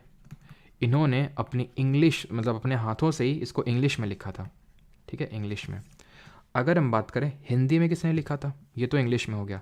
हिंदी में अगर हम बात करें वसंत कुमार वैद्य, ठीक है, वसंत कुमार वैद्य, इन्होंने हिंदी में लिखा था, वसंत कुमार वैद्य ने। और अगर हम बात करें सजावट का काम किसने किया, यानी कि डेकोरेट किसने किया था, तो अगर हम डेकोरेट बात करें सजावट का काम, तो ये किया था नंदलाल बोस, नंदलाल बोस। और इन्हीं के एक शिष्य थे, उनका नाम था ब्योहर राम मनोहर सिन्हा, ठीक है, ब्योहर राम मनोहर सिन्हा। क्लियर है यहाँ तक? और ये चैप्टर में मेनली हमारा फुल स्टॉप लग गया, बस एक टॉपिक बचा एंड दैट इज़ कमिटीज़ यानी कि समितियाँ, और देख लेते हैं और उसके बाद हम लोग आगे बढ़ते हैं। ठीक है, किसी कोई डाउट होगा तो पूछ लेगा। चलिए कमिटीज़ करें अभी, एक बार मैं चेक कर लेता हूँ किसी कोई डाउट तो नहीं है, देन हम लोग आगे बढ़ते हैं, देन उसके बाद क्वेश्चन करेंगे फटाफट। सॉरी, फटाफट से मुझे कुछ और याद आ जाता है गाना है ना एक अपने हमारे भाजपा के माननीय सांसद जी का चलो आगे बढ़ें फिर। ये कमिटीज़ हैं, जिन कमिटीज़ की मैं बात कर रहा था कि कमिटीज़ बनाई गई थी कि भाई आप ये काम देखो, आप ये काम देखो, आप ये काम देखो, तो इसके लिए अलग अलग कमिटीज़ का गठन किया गया था। और वो कमिटीज़ हैं ये जो आपके सामने लिखी, इनको हिंदी में समितियां बोलते हैं। अब ये कमिटी में अगर हम बात करें तो हमें इसके याद करने हैं चेयरमैन, यानी कि इसके इसको किसने प्रिसाइड किया। लेकिन यहाँ पे ध्यान रखिएगा कि सबके चेयरमैन हमको याद करने की ज़रूरत नहीं है, क्योंकि टोटल लगभग 22 कमिटी थी। ठीक है, कहीं पे 21, कहीं पे 22। ये हैं आपकी बाकी की कमिटीज़, 10 कमिटीज़, ये 8 हैं टोटल, 13 और थी, ये उसमें से 10 हैं, 3 नहीं है। और अब मैं यहाँ पे आपको बताऊँगा याद कौन सी करनी है, किसके चेयरमैन आपको याद करने हैं। तो ये जो मेजर कमेटी थी उसके बस आपको चेयरमैन याद करने हैं, माइनर के अगर इक्का दुक्का जो होंगे चेयरमैन वो मैं आपको बता दूंगा। देखिए, तो यहाँ पे आप देख पा रहे हो अपनी स्क्रीन पे, अब याद कैसे रखना है। जिस भी कमिटी के नाम के आगे यूनियन या स्टेट, यूनियन का मतलब होता है संघ और स्टेट का मतलब राज्य होता है, मिल जाए उसके चेयरमैन नेहरू ही होंगे। ख़त्म, कोई दिक्कत नहीं है, किसी कोई दिक्कत। ये आपकी क्या होगी, यूनियन पावर्स कमेटी, यानी कि संघ शक्ति समिति होगी ये क्या होगी, संघ संविधान समिति होगी ठीक है, संघ संबंध। और ये क्या होगी, स्टेट्स कमेटी, देसी रियासतों से संबंधी समिति होगी। तो जहाँ पे भी यूनियन स्टेट है तो जवाहरलाल नेहरू होंगे। ख़त्म। कॉन्स्टिट्यूशन को ड्राफ्ट किसने किया था, डॉक्टर भीमराव अम्बेडकर। तभी इनको अब मॉडर्न मैन या फिर मॉडर्न मनु के नाम से जानते हैं। मनु हिंदी में होता है और मैन इंग्लिश में होता है। ठीक है, किसने हमारे देश में जो प्रोविंसेस थी उनको भारत में मिलाने का काम किया था। हम राष्ट्रीय एकता दिवस कब मनाते हैं, जरा बताइए कमेंट में। सरदार पटेल जी का जिस दिन जन्म दिवस होता है, कब होता है, 31 अक्टूबर को। तो प्रोविंसेस को किसने मिलाया, ये भी याद हो गया। Provincial constitution committee Sardar Patel, यानी कि प्रांतीय संविधान समिति सरदार पटेल। अब क्या बचे, ये बचा और ये बचा और ये बचा। ठीक, तो ऐसे याद करो। देखो, प्रोविंसेस को मिलाने का काम पटेल साहब ने किया। अब प्रोविंसेस में काफ़ी सारे लोग रहते हैं तो उनको मौलिक अधिकार देने का, और जो माइनॉरिटीज़ रहती हैं उनको भी सब उनका एडवाइस करने का काम, ये सब सलाह देने का काम किसने किया, सरदार पटेल का। ठीक है, तो ये भी आप ऐसे करके याद कर सकते हैं। बचे हमारे 2 कमिटीज़, सेकंड और फोर्थ में।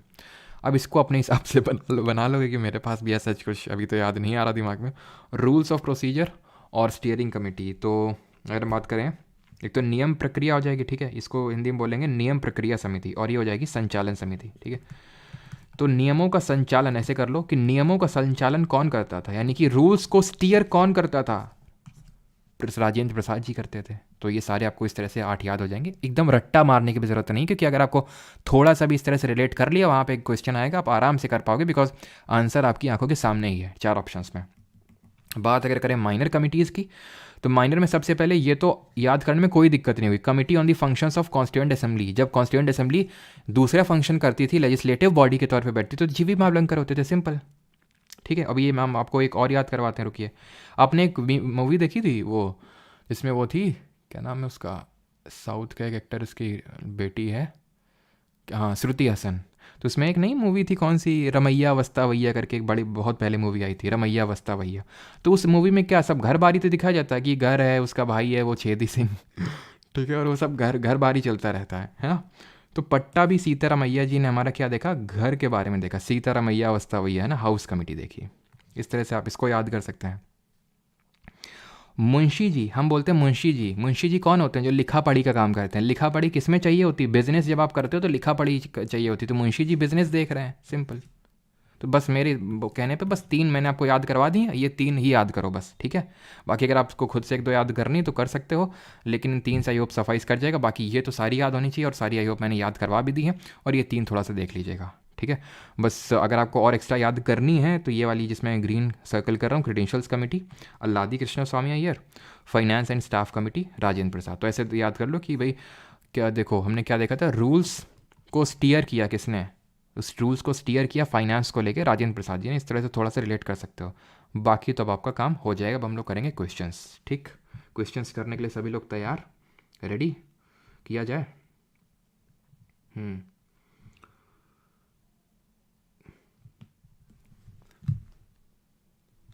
क्या डाउट पूछ रहे हैं भाई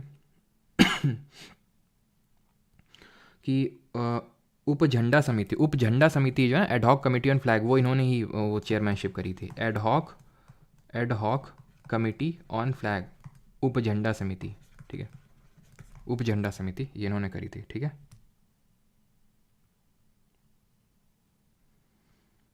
ट्रिक बता दिया करें। अच्छा पार्थ जी, अभी हम क्या कर रहे थे? ट्रिक नहीं बता रहे हैं आपको, ये रिलेट करके ट्रिक तुम या तो वो मत समझा करो कि एकदम हम एक लाइन लिखेंगे फिर उससे सारे याद हो जाएंगे। हर चीज़ के लिए एक ही ट्रिक नहीं लगती है, ठीक है। अब जैसे मान लो कि हाउस कमेटी, तो हाउस से आपको याद आएगा कि हाँ घर और ये रमैया वस्ता वैया इस तरह से। और ये मैंने बता दिया कि यूनियन जिसके आगे है, फिर स्टेट जिसके आगे है, तो वो नेहरू जी होंगे, ठीक है। और प्रोविंसेस को मिलाने का काम किसने किया? पटेल साहब ने किया, ठीक है। ड्राफ्टिंग कमेटी, ये इसके लिए भी ट्रिक चाहिए तो फिर दिक्कत की बात है। ड्राफ्टिंग कमेटी तो रट जानी चाहिए, अम्बेडकर जी। अभी इतना हम लोगों ने ड्राफ्टिंग कमेटी के सारे मेंबर्स भी किए हैं, ठीक है। चलिए आगे बढ़ते हैं। सर लाइव सेशन कब होगा? लाइव सेशन कब होगा मतलब? लाइव ही तो हो रहा है। टेलीग्राम ग्रुप की बात कर रहे हो क्या आप? टेलीग्राम ग्रुप में कब होगा? तो चलिए स्टार्ट करते हैं। पहला क्वेश्चन ये रहा ये क्वेश्चन मत करो अभी, ठीक है। ये भी आपका एक पार्ट ही है, लेकिन आप थोड़ा सा झेल जाएंगे अगर पहले ही मैं आपको ये क्वेश्चन करा दूंगा। तो पहले दो क्वेश्चंस को हम लास्ट में कर लेंगे, बिकॉज ये एक अलग से टॉपिक है जो हम लोग करेंगे, ठीक है। मतलब बहुत बड़ा टॉपिक नहीं, छोटा सा टॉपिक है, लेकिन फिर थोड़ा सा पहले कॉन्फिडेंस गेन कर लेते हैं क्वेश्चन को करके। With reference to constituent assembly which of the following is correct, कौन सा सही है? करिए सवाल को जल्दी से। तो संविधान सभा यानी कॉन्स्टिट्यूएंट असेंबली, और एक कुछ लोगों का डाउट ये आया था, मतलब डाउट नहीं, क्वेरी आई थी कि ये ब्लू में ना करके किसी और कलर में कर दें, ठीक है। रेड में चलेगा क्या? क्योंकि जब प्रिंट आउट, कितने लोग हैं जो इसका प्रिंट आउट निकलवाते हैं? नहीं होगा तो इसको रेड में करवा देंगे, ठीक है। तो संविधान सभा के संदर्भ में निम्नलिखित में से कौन सा सही है? Constituent assembly ratified India's membership, एक सेकेंड, हाँ ठीक है, और India's membership of the Commonwealth in May 1947। तो ये गलत हो जाएगा, क्यों? क्योंकि हमने कॉमनवेल्थ की मेंबरशिप को रेटिफाई मई 1949 में किया था। राष्ट्रमंडल में भारत की सदस्यता की पुष्टि 1949 मई में करी गई थी। कॉन्स्टिट्यूएंट असेंबली अडॉप्टेड दी नेशनल एंथम इन जनवरी 1950। बिल्कुल, चाहे नेशनल एंथम हो चाहे नेशनल सॉन्ग हो, उसको हमने 24 जनवरी 1950 को ही अडॉप्ट किया था, सही है। Constituent assembly adopted national song, अभी देखो नेशनल एंथम और सॉन्ग दोनों एक ही दिन अडॉप्ट किया था। फ्लैग को कब अडॉप्ट किया था? 22 जुलाई 1947 को, ठीक है। चलिए भाई, सभी लोग डीप ब्रीथ करेंगे और अगला क्वेश्चन करेंगे और सीधे बैठ जाएंगे, और हो सके तो अपनी आइज़ को थोड़ा ब्लिंक कर लेंगे, ठीक है, क्योंकि काफ़ी देर हो गया स्क्रीन पे फोकस किए हुए। चलिए, how many female members were part of the constituent assembly that frame the constitution of India. तो कितनी फीमेल मेंबर्स थी? तो अभी मैंने आपको बताया था 24 जनवरी 1950 को, जब हमने एंथम सॉन्ग को अडॉप्ट किया, राजेंद्र प्रसाद को इलेक्ट किया as the first president of India. तो उसी दिन ही हमने क्या किया था? साइन भी किया था। 284 लोगों ने साइन किया, तो उसमें से 15 वीमेन थी और एक भी वीमेन एब्सेंट नहीं थी। दैट मीन 15 वीमेन थी जिन्होंने पार्टिसिपेट किया था कॉन्स्टिट्यूएंट असेंबली में। Who was the chairman of house committee? अब बताइए, सीजीएल 2022 हाउस कमेटी, सीतारमैया वस्तावैया। अब ये करवाने की ज़रूरत है? मुंशी जी क्या देख रहे थे? मुंशी जी बिजनेस देख रहे थे। बिजनेस कीवर्ड मिलेगा उसमें आपको। एवी ठक्कर तो कहीं देखा ही नहीं हमने। विच of the following words does not, ये अभी नहीं पढ़ा हम लोगों ने, ठीक है, प्रियम्बल नहीं पढ़ा है, कल पढ़ेंगे तो उसके बाद ये क्वेश्चन हम लोगों से बनेंगे। अल्लादी कृष्ण स्वामी अय्यर, ये भी मैंने आपको अगर याद हो ग्रीन सर्कल, इसका मैंने ट्रिक तो नहीं बताया था लेकिन ग्रीन सर्कल किया था थोड़ा सा। अल्लादी कृष्ण स्वामी वॉज द चेयरमैन ऑफ, तो किस कौन? अब देखिए, एलिमिनेशन से किया जा सकता है, कैसे करने की कोशिश करिए एलिमिनेशन से। अब यूनियन है, जवाहरलाल नेहरू होंगे इसके चेयरमैन। बिजनेस है, मुंशी जी होंगे भाई, बिजनेस देखेंगे। Fundamental right sub committee, Patel साहब रूल कर रहे थे, फंडामेंटल सब राइट कमेटी, ठीक है। तो आंसर क्या होगा यहाँ पे? Credentials committee, Alladi Krishna Swami Iyer. The constituent assembly was recognized by section dash of the Indian Independence Act. तो इंडियन इंडिपेंडेंस एक्ट 1947 जो जुलाई 1947 में ब्रिटेन के पार्लियामेंट में आया था, तो उसमें कौन से सेक्शन में कॉन्स्टिट्यूएंट असेंबली की बात कही गई थी? तो वो सेक्शन 8 सब क्लॉज 1 था। ये हम लोगों ने नहीं किया तो इसको अलग से नोट कर लेंगे। सब 8 सब क्लॉज 1। जीवी Mavalankar was the chairman of the dash of the constituent assembly. किसके थे जीवी मावलंकर? अगर हम बात करें एडवाइजरी कमेटी, एडवाइस दे रहे थे ना, एडवाइस तो कौन दे रहा था भाई? एडवाइस तो फंडामेंटल राइट, और इसमें पटेल साहब दे रहे थे। सॉरी, आई थिंक वहाँ पे मैंने गलती से पटेल, यहाँ पे जेबी कृपलानी होंगे, ठीक है। फंडामेंटल राइट सब अगर कमेटी बात करें, यहाँ पे कृपलानी साहब होंगे। अगर सब कमेटी की बात होगी तो, ठीक है। और यहाँ पे होंगे आपके advisory committee for fundamental rights और माइनॉरिटीज़, ये पटेल साहब होंगे। कमेटी ऑन द फंक्शंस, ये पूरा नहीं लिखा हुआ है। Order of business Munshi ji देख रहे होंगे। Ad hoc committee on national flag, ad hoc committee on national flag, अभी मैंने बताया फ्लैग वाली कौन देख रहे थे, हमारे फ्लैग वाले राजेंद्र प्रसाद जी देख रहे थे, ठीक है, राजेंद्र प्रसाद। तो बचता है कौन सा committee, committee on the functions, लेकिन ये पूरा नहीं है कि नहीं, ये पूरा नहीं है, इसमें कुछ मिसिंग तो है। चलिए खैर कोई नहीं, committee on the functions of legislation होगा ये, ठीक है, committee on the functions of legislation. Clear, आगे बढ़ते हैं। When was the 10th session of the constituent assembly held, देखिए 10th सेशन से आगे सीजीएल 2022। तो 10th सेशन की अगर हम बात करें तो पहला सेशन देखा था 9 दिसंबर से 23 दिसंबर तक। आखिरी हुआ था आखिरी हुआ था 14 से लेकर 26 नवंबर 1949, 14 से लेकर 26 नवंबर 1949 तक हुआ था आखिरी वाला। लेकिन आखिरी नहीं पूछा, आखिरी तो 11वां वाला था, ये सेकंड लास्ट पूछा है। ये हुआ था 6 से 17 अक्टूबर के बीच में 1949 में, option number A. 11th, who among the following became a part of the constituent assembly from Madras constituency in 1946। तो मद्रास कॉन्स्टिट्यूएंसी से कौन चुन के आया था? अच्छा, अंबेडकर जी का अगर कभी पूछ ले कि अंबेडकर जी किस कॉन्स्टिट्यूएंसी से चुन के आए थे, तो ध्यान रखना अंबेडकर जी बंगाल कॉन्स्टिट्यूएंसी से चुन के आए थे, ठीक है। तो आंसर यहाँ पे होगा अम्मू स्वामीनाथन, हमारे एक कॉन्स्टिट्यूएंट असेंबली के मेंबर थे, मद्रास से आए थे। ये क्वेश्चन थोड़े से उस टाइप के क्वेश्चन होते हैं कि इनको सीरियस ज़्यादा लेना नहीं चाहिए, ठीक है। मतलब ये है कहने का कि अगर ये क्वेश्चन, तो अच्छा फर्स्ट पोस्टिंग आ गई किसकी, एक सेकेंड, फर्स्ट पोस्टिंग आ गई किसी की, तो इज़ ओके, चलो। तो अम्मू स्वामीनाथन, ठीक है, ऑप्शन नंबर ए यहाँ पे सही आंसर होगा। तो ये मतलब उस टाइप के क्वेश्चन है जिनको आपको ज़्यादा सीरियसली लेना नहीं चाहिए कि भाई इस कॉन्स्टिट्यूएंसी से कौन है, उस कॉन्स्टिट्यूएंसी से कौन है, सबका याद करने की जरूरत नहीं। अम्बेडकर जी का बस थोड़ा याद रखिएगा। ड्राफ्टिंग कमेटी में कितने सदस्य थे? तो 8, 14, 9 या फिर 7। तो हमें पता है 7 सदस्य थे इसमें, और 7 सदस्य के नाम पता है। अम्बेडकर जी चेयरमैन थे, अल्लादी कृष्ण स्वामी अयंगर, गोपाल स्वामी अयंगर, सादुल्ला, ठीक है। और कौन थे? मुंशी जी थे, और मिट्टर जिनको रिप्लेस किया माधव राव ने, और खैतान जिनको रिप्लेस किया टीटी कृष्णमाचारी ने। The constituent assembly of India was hand written by, तो किसने हाथ से लिखा था अपने?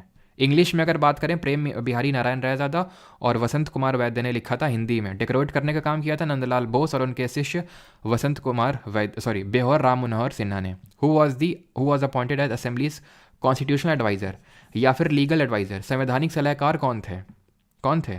बेनेगल नरसिंह राव थे, ठीक है। आगे बढ़े। 15th, who was the chairman of house committee of the constituent assembly, फिर से देखिए आ गया वो सीजीएल में पूछा गया था, सीएचएसएल में। तो कौन है हाउस कमेटी? रमैया अवस्थावैया, ठीक है। When was the first constituent assembly election held in India, तो इलेक्शन कब हुए? ऑप्शंस आपके सामने है, 47, 46, 49 या फिर 48। पहले इलेक्शन की बात हो रही है। बहुत आसान क्वेश्चन है, क्योंकि पहली मीटिंग ही कॉन्स्टिट्यूएंट असेंबली की 9 दिसंबर 1946 को अगर हो रही है, खुद ही सोचिए, अगर पहली मीटिंग ही हो रही है तो ऑब्वियस सी बात इलेक्शन इससे पहले ही होंगे। और हमने देखा था जुलाई अगस्त 1946 में इलेक्शन हुए थे। बहुत आसान क्वेश्चन है ये।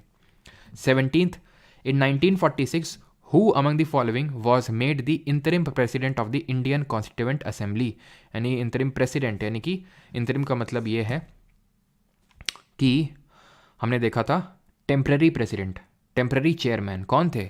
सच्चिदानंद सिन्हा, फ्रेंच प्रैक्टिस अडॉप्ट करते हुए हमने सबसे सीनियर मोस्ट को बनाया, बट उसके बाद परमानेंट बने थे डॉक्टर राजेंद्र प्रसाद, और वाइस चेयरमैन बने थे वीटी कृष्णमाचारी और HC Mukherjee. 18th, total membership of constituent assembly was 389, इनमें से कितने प्रिंसली स्टेट से थे? तो हमने 389 में डिवीजन देखा था, इस तरह से था कि 296 ये ब्रिटिश भारत से आएंगे और 93 प्रिंसली स्टेट से आएंगे। तो आंसर ऑप्शन नंबर डी होगा। इसका फर्दर डिवीजन था 292 from governors province and 4 from chief commissioner province. In which of the following years did the Indian national Congress make the demand for constituent assembly, की demand कब रखी कांग्रेस ने? तो हमने देखा था 1934 में सबसे पहले डिमांड आई थी एम एन रॉय, और 1935 में कांग्रेस से, लेकिन 1935 तो ऑप्शन में है ही नहीं, तो then we will go with for 1934। लेकिन है तो 1935, लेकिन अब ऑप्शन में नहीं है, तो हम 34 के साथ जाएंगे जो सबसे नियरेस्ट होगा। 20th, in which year did Motilal Nehru who was the chairman and 8 other Congress leaders draft a constitution for India? बताइए जल्दी से, कितना आसान है। अभी हम लोगों ने शुरुआत में ही देखा था कि भाई साइमन कमीशन के रिस्पॉन्स में, है ना, कि साइमन कमीशन और बर्किनहेड का जो चैलेंज दिया था बर्किनहेड ने, उसके चैलेंज में ये हमने किया था 1928 में, 1928 में। इसके रेस्पॉन्स में जिन्ना ने अपने 14 पॉइंट्स दिए थे, और कांग्रेस से भी पहले दिल्ली प्रपोजल्स दे चुकी थी। कौन? मुस्लिम लीग। दिल्ली प्रपोजल्स और दिल्ली मैनिफेस्टो में अंतर समझना। दिल्ली मैनिफेस्टो याद आ रहा है आपको? वो मैनिफेस्टो था जहाँ पे कांग्रेस वाले अपनी डिमांड लेके इरविन के पास गए थे, जो उस समय वॉइस रहा था, और इरविन ने इग्नोर कर दिया था। और फिर गांधी जी ने क्या बोला? रुक, अभी तेरे को बताता हूँ मैं। याद आ रहा है? फिर गांधी जी ने 11 डिमांड्स रखी थी अपनी। Sir how can it be accessed in recorded version? Abhishek Kumar ji, ये मतलब पेड बैच की वीडियोज़ हैं, ठीक है, ये फ्री स्ट्रीम होती है लाइव यूट्यूब पे, और रिकॉर्डेड जो क्लासेस हैं और जो हैंड रिटन नोट्स हैं वो एप्लीकेशन पे रहती हूँ, मैं लास्ट में आपको बता दूंगा, ठीक है। अभी क्वेश्चंस कर लेते हैं। वो among the following was not a part of the constituent assembly. कौन? हिस्सा नहीं था संविधान सभा का। पटेल साहब देखा हमने, फंडामेंटल राइट्स वाली कमेटी हेड कर रहे थे, प्रोविंशियल कमेटी हेड कर रहे थे। नेहरू जी यूनियन कितनी states committee, union powers committee, union constitution committee head कर रहे थे। Ambedkar ji drafting committee. महात्मा गांधी को कहीं हमने देखा कॉन्स्टिट्यूएंट असेंबली में? नहीं देखा। क्यों? क्योंकि इनकी डेथ हो गई थी 1947 में ही थी, लेकिन ये कॉन्स्टिट्यूएंट असेंबली में पार्टिसिपेट ही नहीं किए थे बिल्कुल भी। वैसे तो 9 दिसंबर 1946 को ही पहले मीटिंग हो गई थी, लेकिन महात्मा गांधी उसका हिस्सा नहीं थे। 22 when did the first meeting of constituent assembly take place? पहली मीटिंग कब हुई थी? कितना आसान है, 9 दिसंबर 1946 को पहली मीटिंग हुई थी, और उसके 4 दिन बाद ही 13 दिसंबर 1946 को ऑब्जेक्टिव रेजोल्यूशन पास कर दिया था, उद्देश्य प्रस्ताव, नेहरू जी ने, और 22 जनवरी 1947 को, यानी कि कुछ ही दिन बाद, उसको अडॉप्ट कर लिया गया था, है ना। और फिर 29 अगस्त 1947 को ड्राफ्टिंग कमेटी बनी थी, मसौदा समिति। 23वां, the members of the constituent assembly signed the constitution of India on. तो कॉन्स्टिट्यूशन में साइन कब किए? ये डेट तो हमने पढ़ी नहीं कहीं पे। हमने क्या क्या डेट्स पढ़ी हैं? 26 नवंबर 1949 अडॉप्ट किया, 26 जनवरी 1950 एनफोर्स किया, लागू किया, ठीक है। 22 जुलाई 1947 फ्लैग अडॉप्ट किया, 24 जनवरी 1950 एंथम सॉन्ग अडॉप्ट किया, मई 1949 कॉमनवेल्थ की मेंबरशिप ली। ये डेट तो हमने पढ़ी नहीं, ना पहली वाली ना ये वाली, ठीक है। आंसर यहाँ पे ये होगा, अगर आपको याद आ रहा हो, इसी दिन हमने साइन किया था, और उसमें से 15 हमारी फीमेल थी, विमेन थी। The first health minister of independent India was. तो पहले आम चुनाव देश के 1951-52 में हुए थे, 1951 और 52 में हुए थे। और यहाँ पे देश के पहले प्रधानमंत्री निकल के आए थे हमारे जवाहरलाल नेहरू, जो देश के ना सिर्फ पहले प्रधानमंत्री थे, बल्कि पहले एक्सटर्नल अफेयर्स मिनिस्टर यानी कि विदेश मंत्री भी थे, और मिनिस्टर ऑफ साइंटिफिक रिसर्च भी थे। सरदार पटेल जी ना सिर्फ हमारे गृह मंत्री थे पहले, बल्कि पहले इंफॉर्मेशन एंड ब्रॉडकास्टिंग मिनिस्टर भी थे। Rajendra Prasad food and agriculture देख रहे थे। मौलाना अबुल कलाम आज़ाद, जो कि कांग्रेस के सबसे यंगेस्ट प्रेसिडेंट थे एट द एज ऑफ 35, ये एजुकेशन मतलब कि शिक्षा मंत्री थे। जॉन मथाई रेलवे मिनिस्टर थे। बलदेव सिंह डिफेंस मिनिस्टर थे आपके, रक्षा मंत्री। जगजीवन राम लेबर श्रम मंत्रालय देख रहे थे, ठीक है। भाभा साहब कॉमर्स यानी वित्त मंत्रालय देख रहे थे, सॉरी एक तो वित्त नहीं, वाणिज्य मंत्रालय देख रहे थे, ठीक है। ये रफ़ीक अहमद का किदवई जी का याद नहीं रखना, कम्युनिकेशन वाला। राजकुमारी अमृत कौर इंपॉर्टेंट है, बिकॉज पूरे कैबिनेट में एकमात्र महिला थी, ये हेल्थ मिनिस्ट्री देख रही थी। अम्बेडकर जी हमारे कानून मंत्री थे, लॉ मिनिस्टर थे ये। शनमुखम चेट्टी फाइनेंस मिनिस्टर यानी कि वित्त मंत्री थे ये। बस हमें इतना याद रखना है, बाकी सब याद करने की जरूरत नहीं है। तो यहाँ पे सही आंसर क्या होगा? फर्स्ट हेल्थ मिनिस्टर की अगर हम बात करेंगे तो राजकुमारी अमृत कौर, जो कि the only female in the cabinet, first cabinet of India. Which of the following act, तो ये भी हम लोगों ने एक्ट पढ़े नहीं है, लेकिन फिर भी आप इसको आंसर कर सकते हैं, बिकॉज जो हम लोगों ने हिस्ट्री में पढ़ा है उसके बेसिस पे, कि निम्नलिखित में से किस अधिनियम ने विधानमंडल में संघीय विशेषताओं और प्रांतीय स्वायत्ता की शुरुआत की और केंद्र और प्रांतों के बीच विधायी शक्तियों का वितरण का भी प्रावधान किया?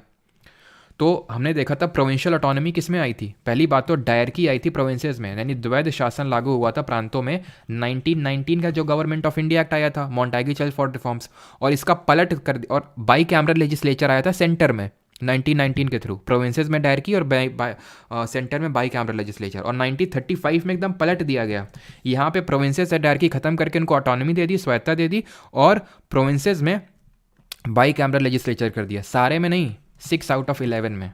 तो आंसर क्या होगा यहाँ पे? आंसर होगा यहाँ पे प्रोविंशियल ऑटोनॉमी। अगर पूछ रहा है तो 1935 इसको आप कर सकते हैं, ठीक है, हिस्ट्री के बेसिस पे। वैसे तो आगे एक अलग से क्लास होगी एक्ट पे, सबसे आखिरी में, वो भी उसमें भी देखेंगे हम लोग। Constitution of India adopted many institutional details and procedures from the, हमने ये तो कल करेंगे क्वेश्चन, ठीक है, सोर्सेज ऑफ में। तो चलिए 2-3 क्वेश्चन और देख लेते हैं, फिर जो शुरुआती 2 क्वेश्चन है ना फेडरेशन वाले, वो हम देखते हैं फिर। विद रेफरेंस टू, तो 30 तक क्वेश्चन करेंगे, उसके आगे आपका अगर होंगे तो होमवर्क होगा। With reference to constituent assembly which of the following is correct, because बार बार वही क्वेश्चन रिपीट हो रहे हैं जो हम लोग कर चुके हैं। तो अगर हम पहले की बात करें, the constituent assembly ratified India's membership of the Commonwealth में 1947 नहीं 1949 में हुआ था ये। Constituent assembly adopted the national anthem on January 1950। बिल्कुल बात सही है, एंथम हो चाहे सॉन्ग हो 24 जनवरी 1950 को अडॉप्ट किया था। ये आई थिंक रिपीटेड क्वेश्चन है ना, ये हम लोग अभी करेंगे नहीं, ठीक है। ये आंसर तो इसका फ्रेंच कॉन्स्टिट्यूशन होगा, लेकिन कल देखेंगे इसको। कैबिनेट मिशन कब आया था भारत, बताइए, 1946 में आया था, ठीक है। एवी अलेक्जेंडर, स्टैफोर्ड क्रिप्स और पैथिक लॉरेंस चेयरमैन था। And the last question for the day is ये भी अभी हम लोगों ने किया नहीं है, ठीक है। एक ये वाला क्वेश्चन, हाँ। अब यहाँ से फेडरेशन थोड़ा सा चीज़ें चालू करते हैं, अब यहाँ से थोड़ी नई चीज़ें चालू होंगी, ऐसा नहीं कि वो, ठीक है। सर आपका बैच लेना था जीके का, कोई नंबर अभी दे देंगे विकास, बस थोड़ा सा 5-10 मिनट और पढ़ लो बस, ठीक है।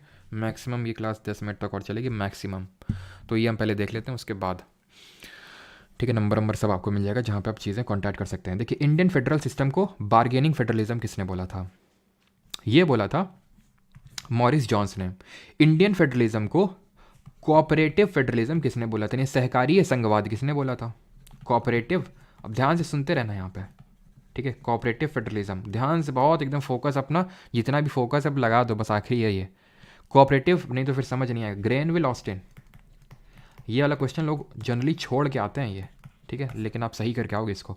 कोऑपरेटिव फेडरलिज्म ग्रेनविल ऑस्टिन ने बोला था, और क्वाज़ाई फेडरल बोला था, क्वाज़ाई फेडरल यानी कि अल्पसंघवाद, इसको हिंदी में बोलते हैं अल्पसंघवाद, ये बोला था इसने केसी वेरे ने। केसी वेरे, अब ये है क्या क्वाजी फेडरल? पहले तो फेडरल का मतलब समझें। फेडरल का मतलब पता है क्या होता है? फेडरलिज्म संघवाद का मतलब होता है कि शक्तियों का बंटवारा, डिस्ट्रीब्यूशन ऑफ पावर्स, किसके बीच में? सेंटर और स्टेट्स के बीच में। एक सेंटर होता है और बहुत सारे हमारे स्टेट होते हैं, तो इनके बीच में जो पावर्स का बंटवारा होता है उसको फेडरलिज्म बोलते हैं। क्वाज़ाई फेडरल का मतलब है अल्प संघवाद, आधा अधूरा संघवाद। इसका मतलब यह है कि एक ऐसा फेडरेशन जहां पे सेंटर के पास, केंद्र के पास ज़्यादा शक्तियां हैं, और ऐसे फेडरेशन को हम बोल देते हैं federation with unitary bias. Unitary का मतलब है यूनियन, मतलब सेंटर, यानी कि यूनिटरी बायस का मतलब यह है कि यूनियन के पास पावर ज़्यादा है इस फेडरेशन में। वैसे फेडरेशन का मतलब ये होता है कि भाई सेंटर और स्टेट के बीच में पावर्स का बंटवारा है, लेकिन यूजुअली ज़्यादातर हमें कंट्रीज़ में, जैसे इंडिया में हो गया, इंडिया ने सिस्टम हम कल देखेंगे कनाडा से लिया था ये, कि सेंटर को स्ट्रांग रखो, स्टेट को थोड़ा सा वीक रखो, नहीं तो स्टेट जो है रोज़ रोज़ कुछ ना कुछ कहेंगे कि हम यहाँ जा रहे हैं, हम अलग हो रहे हैं इंडिया से, इस तरह से। तो सेंटर को ज़्यादा पावरफुल हमारे कॉन्स्टिट्यूशन ने बनाया, इसलिए इसको क्वाज़ाई फेडरल बोला केसी वेयर ने। और एक्चुअल में ये बात ट्रू है कि हमारे देश में पता है आपको कि जो संघ है, यानी कि जो यूनियन गवर्नमेंट होती है, वो स्टेट से ज़्यादा पावरफुल होती है। क्लियर है? वो कभी भी प्रेसिडेंट रूल लगा देती है जनरली, अगर हम देखते हैं तो वो क्या है, एक तरह से यूनिटरी बायस को दिखा रहा है। Among the following was not a part of ये, तो सब आसान से क्वेश्चन है, खत्म भी हो गया। चलिए आखिरी क्वेश्चन कर लो, और इसके बाद वो पहले दो क्वेश्चन पे आते हैं फिर, ठीक है। फेडरेशन अब क्योंकि आप समझ गए तो अब थोड़ा सा आसानी होगी वो समझाने में। विच of the following is not a feature, करो यहाँ पे, not a feature of Indian constitution का संविधान का क्या विशेषता नहीं है? तो हमारे देश का जो संविधान है वो पूरे विश्व का सबसे बड़ा लिखित संविधान, ये बात सही है, ये है फीचर। लिखित संविधान क्या होता है? अलिखित संविधान भी होता है क्या? हाँ, जैसे ब्रिटेन में अगर मैं बात करूं, ब्रिटेन यहाँ पे यहाँ जिन्होंने हमें रूल किया उनका अनरिटन कॉन्स्टिट्यूशन है।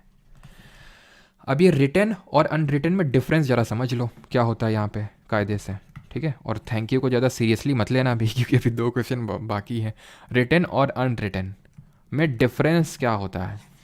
रिटन का मतलब ये होता है कि कुछ लोग बैठे थे और उनने संविधान बनाना स्टार्ट किया और ख़त्म किया और एक संविधान की किताब बना के तैयार कर दी। अनरिटन का मतलब ये है कि पहले से ही, बहुत पहले से कुछ रूल्स चले आ रहे हैं। जैसे यहाँ पे ब्रिटेन में सबसे पहले कुछ एक पर्टिकुलर रूल्स डिसाइड कर दिए गए कि भाई जो अमीर लोग हैं, अमीर तबका है, उनके ये हक नहीं छीने जाएंगे। फिर उसमें और चेंजेस हुए, तो वहाँ से अब इनकी किताब एक तैयार हो गई जो जिसको बोलते हैं ये कॉन्स्टिट्यूशन है हमारा, ये देश का संविधान। जैसे कि फॉर एग्जाम्पल इंडिया जो है, अब हमारे एंशिएंट टाइम में वेद लिखे गए थे, तो वेदों को मॉडिफाई कर करके उसी को हम अगर कॉन्स्टिट्यूशन बोल देते तो अनरिटन कॉन्स्टिट्यूशन होता। लेकिन हमारे अभी हमने देखा कि कॉन्स्टिट्यूएंट असेंबली 9 दिसंबर 1940 को सबसे पहली बार बैठी, उसकी आखिरी मतलब 26 नवंबर 1949 को वो कॉन्स्टिट्यूशन बना के तैयार किया उसने, तो क्या है, वो बैठे, वो बना के तैयार किस लिए रिटर्न है। इसको अमेंड करना, अमेंड का मतलब होता है उसमें चेंज करना, संशोधन करना आसान नहीं होता है, इसमें संशोधन करना बहुत आसान होता है। कैन बी अमेंडेड ईजिली, इसमें संशोधन बड़े आसानी से किया जा सकता है। बस ये 2 फैक्ट आपको याद रखने हैं। और यहाँ पे to create condition for just society, अच्छी सोसाइटी बनानी है, ठीक है, लोगों को हक देना है। To ensure participation of good people, अच्छे लोगों का भागीदारी सुनिश्चित करना, ये एक फीचर नहीं है, ठीक है। इसमें से एक तरह से आपको ऑड वन आउट चूज़ करना था, ठीक है। ये सारे फीचर होंगे, थोड़ा सा आपको वही कि गट फीलिंग वाले टाइप क्वेश्चन है कि आपको ऑड वन आउट चूज़ करना था कि भाई ये तो कॉन्स्टिट्यूशन में चीज़ें हैं, जैसे ये फंडामेंटल राइट्स से हमें सिक्योर की गई है, जस्ट सोसाइटी होनी चाहिए, यानी कि ऐसा नहीं कि किसी के पास ज़्यादा पावर है, कोई ऊपर है कोई नीचे है, तो इक्वालिटी, राइट टू इक्वालिटी हम आगे पढ़ेंगे, लिखित संविधान है, ठीक है। तो ये सारी चीज़ें, तो सबसे बड़ा लिखित संविधान है, तभी हमारा एलिफेंट कॉन्स्टिट्यूएंट असेंबली का वो भी है। ये क्वेश्चन आपके लिए होमवर्क है 32 वाला। अब हम यहाँ पे आ जाते हैं पहले और दूसरे क्वेश्चन पे, ठीक है। थोड़ा अच्छे क्वेश्चन है, जरा फोकस बना के रखना है यहाँ पे। विच of the following is not a federal feature of the Indian constitution. देखो, जब भी तुमसे कभी क्वेश्चन पूछ ले कि फेडरल फीचर क्या है, और 2 तरह के फीचर होते हैं, एक फेडरल फीचर और एक यूनिटरी फीचर। एक फेडरल फीचर और नीचे लिख रहा हूं यूनिटरी फीचर, ध्यान से समझना। फेडरल फीचर वो फीचर होता है जो स्टेट्स को पावर दे, क्योंकि जनरली ऐसा होता है कि सेंटर के पास ज़्यादा पावर होती है, राज्यों के पास, स्टेट के पास पावर नहीं होती। तो कोई भी ऐसी चीज़ जो स्टेट को पावर दे, that is called as a federal feature, और जो स्टेट से पावर खींच ले या फिर ना दे उनको, that is called as a unitary feature, यानी federation with a unitary bias. Clear ये चीज़। अब मैं आपको एग्जाम्पल देता हूँ। एग्जाम्पल मैं आपको देता हूँ गवर्नर का, ठीक है। गवर्नर है, ये राज्यपाल है एक, ठीक है। अब मुझे बताना, एक जो राज्यपाल है उसको इसमें रखोगे या इसमें रखोगे, बताओ। तो आप बोलोगे सर राज्यपाल तो राज्य का होता है, फेडरल फीचर होगा, नहीं होगा। क्यों? नियुक्ति कौन करता है? Who appoints governor? पढ़े नहीं है बट फिर भी चलो अभी मैं आपको बताता हूँ कि राष्ट्रपति करता है, प्रेसिडेंट, और प्रेसिडेंट सेंटर का आदमी होता है एक तरह से, ठीक है। अभी तो मैडम जी हमारी द्रौपदी मुर्मू जी, तो वो सेंटर का होता है, वो सेंटर का बंदा। और ये गवर्नर स्टेट का, काफ़ी लोगों को पता होगा, स्टेट का हेड होता है, मुखिया होता है। तो मतलब स्टेट का मुखिया सेंटर नियुक्त कर रहा है। और एक तरह से अगर हम देखें तो गवर्नर एजेंट के तौर पे ही तो काम करता है सेंट्रल गवर्नमेंट का। एक्चुअल में चीज़ कॉन्स्टिट्यूशन में नहीं लिखी हुई है, लेकिन एक्चुअल में तो रियलिटी में तो यही है ना कि वो एजेंट के तौर पे काम कर रहा है सेंट्रल गवर्नमेंट का। तो एक तरह से ये यूनिटरी फीचर हुआ, एक तरह से सेंटर गवर्नमेंट कंट्रोल कर रही है स्टेट में। तभी तो जब गवर्नमेंट चेंज होती है सेंटर में तो सारे गवर्नर भी चेंज हो जाते हैं। जैसे कि अभी हमारे सत्यपाल मलिक जी हैं, नहीं बनी बीजेपी से, छोड़ के भाग गए, है कि नहीं। अब आपको नहीं लगता कि अगर कांग्रेस की सरकार आ जाएगी तो जहाँ सत्यपाल मलिक बोलेंगे वहाँ उनको मिलेगा गवर्नरशिप, या फिर गवर्नरशिप तो छोड़ो, और गवर्नरशिप में तो खैर क्या ही ज़्यादा पावर नहीं होती है गवर्नर्स को, समझ रहे हैं आप। तो गवर्नर्स एक तरह से पपेट हैं सेंट्रल गवर्नमेंट के। तो यूनिटरी फीचर होगा वो, सिंपल, ठीक है। अगर मैं बोलूं कि बाई कैमरल लेजिस्लेचर, ठीक है, हो सकता है ये चीज़ें आपको थोड़ी सी ना समझ में आए, लेकिन धीरे धीरे जब पॉलिटी में आगे बढ़ेंगे तो समझ में। बाई कैमरल का मतलब है कि द्विसदनीय विधानमंडल, यानी कि हमारे यहाँ लोकसभा है और राज्यसभा है। राज्यसभा एक्चुअल में स्टेट्स को ही तो रिप्रेजेंट कर रही है, राज्यों को ही तो रिप्रेजेंट कर रही है, यानी राज्यों को भी सेंटर में रिप्रेजेंटेशन दिया गया, यानी फेडरल फीचर होगा। अगर ये बातें समझ में आ रही हैं तो ठीक, नहीं तो धीरे धीरे जैसे आप पार्लियामेंट चैप्टर कंप्लीट करेंगे, पूरी पॉलिटी पढ़ेंगे, अपने आप समझ में आ जाएंगी। तो नॉट अ फेडरल फीचर पूछा है इसमें से, कौन सा? संघीय विशेषता नहीं है, डुअल गवर्नमेंट, यानी कि एक सेंटर में एक स्टेट में ही है, तो फेडरल फीचर होगा। भाई स्टेट को भी पावर मिल रही है, पावर शक्तियों का बंटवारा है। हम पढ़ेंगे कल शेड्यूल्स, अनुसूचियाँ, उसमें देखेंगे 7वीं अनुसूची है, उसमें लिखा हुआ है कि इन सब्जेक्ट पे यूनियन सेंटर लॉ बना सकता है, इन लिस्ट पे, इन सब्जेक्ट्स पे स्टेट लॉ बना सकता है। तो डिवीजन ऑफ पावर भी फेडरल फीचर होगा। ऑल इंडिया सर्विस ये नॉट अ फेडरल फीचर है। क्यों? ऑल इंडिया सर्विस में 3 आती हैं, आईएएस यानी Indian administrative service, IPS Indian police service, और आईएफओएस इंडियन फॉरेन नहीं फॉरेस्ट सर्विस। ये 3 है ऑल इंडिया सर्विस। इनकी नियुक्ति ये सब कुछ कौन करता है? UPSC, union public service commission, यानी कि जो हमारा department of personal and training है, वो सब कुछ इनका करता है। मतलब सेंटर गवर्नमेंट का ही कंट्रोल है इन पे। लेकिन नियुक्ति कहाँ पे होती है इनकी? राज्यों में उनकी नियुक्ति होती है। तो यानी 4 राज्यों में रहें, लेकिन कंट्रोल किसके हाथ में है? ट्रांसफर वगैरह सब। ये मतलब कंट्रोल एक तरह से ओवरऑल कंट्रोल देखें तो यूनियन गवर्नमेंट के पास है। तो ऑल इंडिया सर्विसेज जो कि हमारे अनुच्छेद नंबर 312 में दी हुई है, ये एक यूनिटरी फीचर है। हमारा लिखित संविधान है, लिखित संविधान ये फेडरल फीचर कैसे हुआ? क्योंकि लिखित संविधान का मतलब है कि जिसको अमेंड करना आसान नहीं है। अमेंड करना है तो आपको बड़ी मुश्किल लगेगी। तो सेंटर गवर्नमेंट ही तो अमेंडमेंट कर सकती है, ये अभी हमने पढ़ा नहीं लेकिन आपको बता रहा हूँ, सेंटर गवर्नमेंट ही यानी कि पार्लियामेंट ही हमारा अमेंडमेंट करता है। तो अगर रिटर्न नहीं होगा तो तुरंत अमेंड करता रहेगा और अपने पास और पावर खींचता रहेगा। तो ये क्योंकि ये लिखित संविधान है, तो जो हमारे कॉन्स्टिट्यूशन में कर स्टेट्स को पावर दे के गए हैं वो इतनी जल्दी ये सेंटर नहीं छीन सकता है। That is why it is a federal feature. एक और क्वेश्चन, ये तो क्वाज़ी फेडरल वाला तो ये फैक्ट है, अभी हम लोगों ने देखा था कि अल्पसंघवाद किसने बोला था, केसी वेरे ने बोला था। ऑलराइट, और यहाँ पे हमारे क्वेश्चन होते हैं ख़त्म। अगर ये बात समझ में आ गई है तो ठीक है, नहीं तो आगे आपको समझ में आ जाएंगी। और यहाँ पे हमारा सेशन होता है ख़त्म। अब यहाँ पे जो जिन लोगों को डाउट्स थे वो पूछ सकते हैं, सब्जेक्ट रिलेटेड या फिर अदर देन द टॉपिक। तो पहला डाउट तो यही है कि बैच वैच का जो था, तो देखिए ये पेड बैच की वीडियोस है, मैं फ्री इसलिए यहाँ पे स्ट्रीम करता हूँ ताकि किसी को कोई अगर एक टॉपिक पढ़ना है तो उसके लिए वो बैच ना इनरोल करे, यहीं पे पढ़ ले आराम से, ठीक है। और अगर मान लो कि किसी के पास इतने पैसे नहीं है बैच में इनरोल कर सके तो वो यहाँ से पढ़ ले, ठीक है, जल्दी जल्दी नोट्स बना ले और सारी चीज़ें कर ले। और जिन लोगों को मतलब हमेशा के लिए रिकॉर्डिंग्स चाहिए, 100 नोट्स चाहिए और वीकली क्विजेस चाहिए, तो वो परमार अकेडमी ऐप को इंस्टॉल कर सकते हैं। ये अभी सिर्फ एंड्रॉयड में, जो iOS वाले हमारे भाई बहन हैं तो वो अभी मैं उनको एक नंबर दे रहा हूँ, तो वहाँ से उस लिंक को प्राप्त कर सकते हैं। वैसे तो परमार अकेडमी ना सिर्फ ऐप है बल्कि वेबसाइट भी है, उस वेबसाइट का नाम है www.parmaracademy.in। और एक चीज़ जो अभी PDF कोर्स वाला है उसका वो लेकर भी मुझे कुछ आपको बताना है, ठीक है। www.parmaracademy.in ये वेबसाइट है। और नंबर अभी मैं दे देता हूँ जहाँ पे अगर किसी कोई क्वेरी है तो वो नंबर अभी देता हूँ। लेकिन PDF कोर्स स्टार्ट हुआ है, PYQ पार्ट 3 है ना, जो आज से स्टार्ट हुआ है, उसमें एनरोल करने की आपको ज़रूरत नहीं है। जो लोग इस बैच में उनको उसकी PDF एंड नोट्स मिलेंगे, तो उसमें आपको अलग से एनरोल करने की ज़रूरत नहीं है, सब्सक्रिप्शन लेने की ज़रूरत नहीं है। लेकिन मैं अभी आपको एडवाइज नहीं करूँगा, अगर आपका अभी सिलेबस कंप्लीट नहीं हुआ है तो PDF कोर्स यानी कि जो GK PY की सीरीज स्टार्ट हुई उसको आप मत करिएगा अभी। किसको करना है किसको नहीं करना है इसको अलग से मैंने वीडियो बना रखा है। इसका भाई ऐसा लगता है कि भाई यहाँ 70-80% तो सिलेबस एटलीस्ट हो ही गया है, उसी को करना है। पूरा डिटेल में जानने के लिए उस वीडियो को एक बार देख लीजिएगा, ठीक है। तो निशांत यादव मैंने बताया तो इंग्लिश में लिखा था ये हमारे प्रेम बिहारी नारायण रायजादा ने, और हिंदी में लिखा था वसंत कुमार वैद्य जी ने। पहले इंग्लिश में लिखा गया था।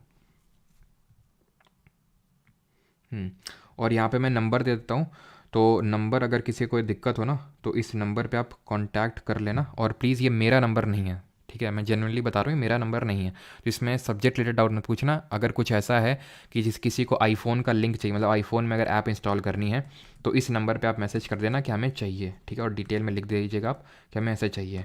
या फिर किसी का भी कुछ डाउट हो, मतलब डाउट इन द सेंस कि ऐप नहीं चल रहा है, वीडियो नहीं चल रही है, अगर कुछ और है तो ये, लेकिन कोशिश किया करें कि जेन्युइन मतलब भेजा करें कि क्या ये सफिशिएंट है। वो आप यहाँ पे भी पूछ सकते हैं और हाँ बिल्कुल सफिशिएंट है, ठीक है। अब क्या मैं ये आपको आंसर करूँगा, नहीं नहीं नहीं ये सफिशिएंट नहीं है, अभी कुछ और भी होगा, ठीक है। तो मैं आपको वैसे कम्युनिकेट कर देता हूँ अगर कुछ और ऐसा होता भी है तो, है ना।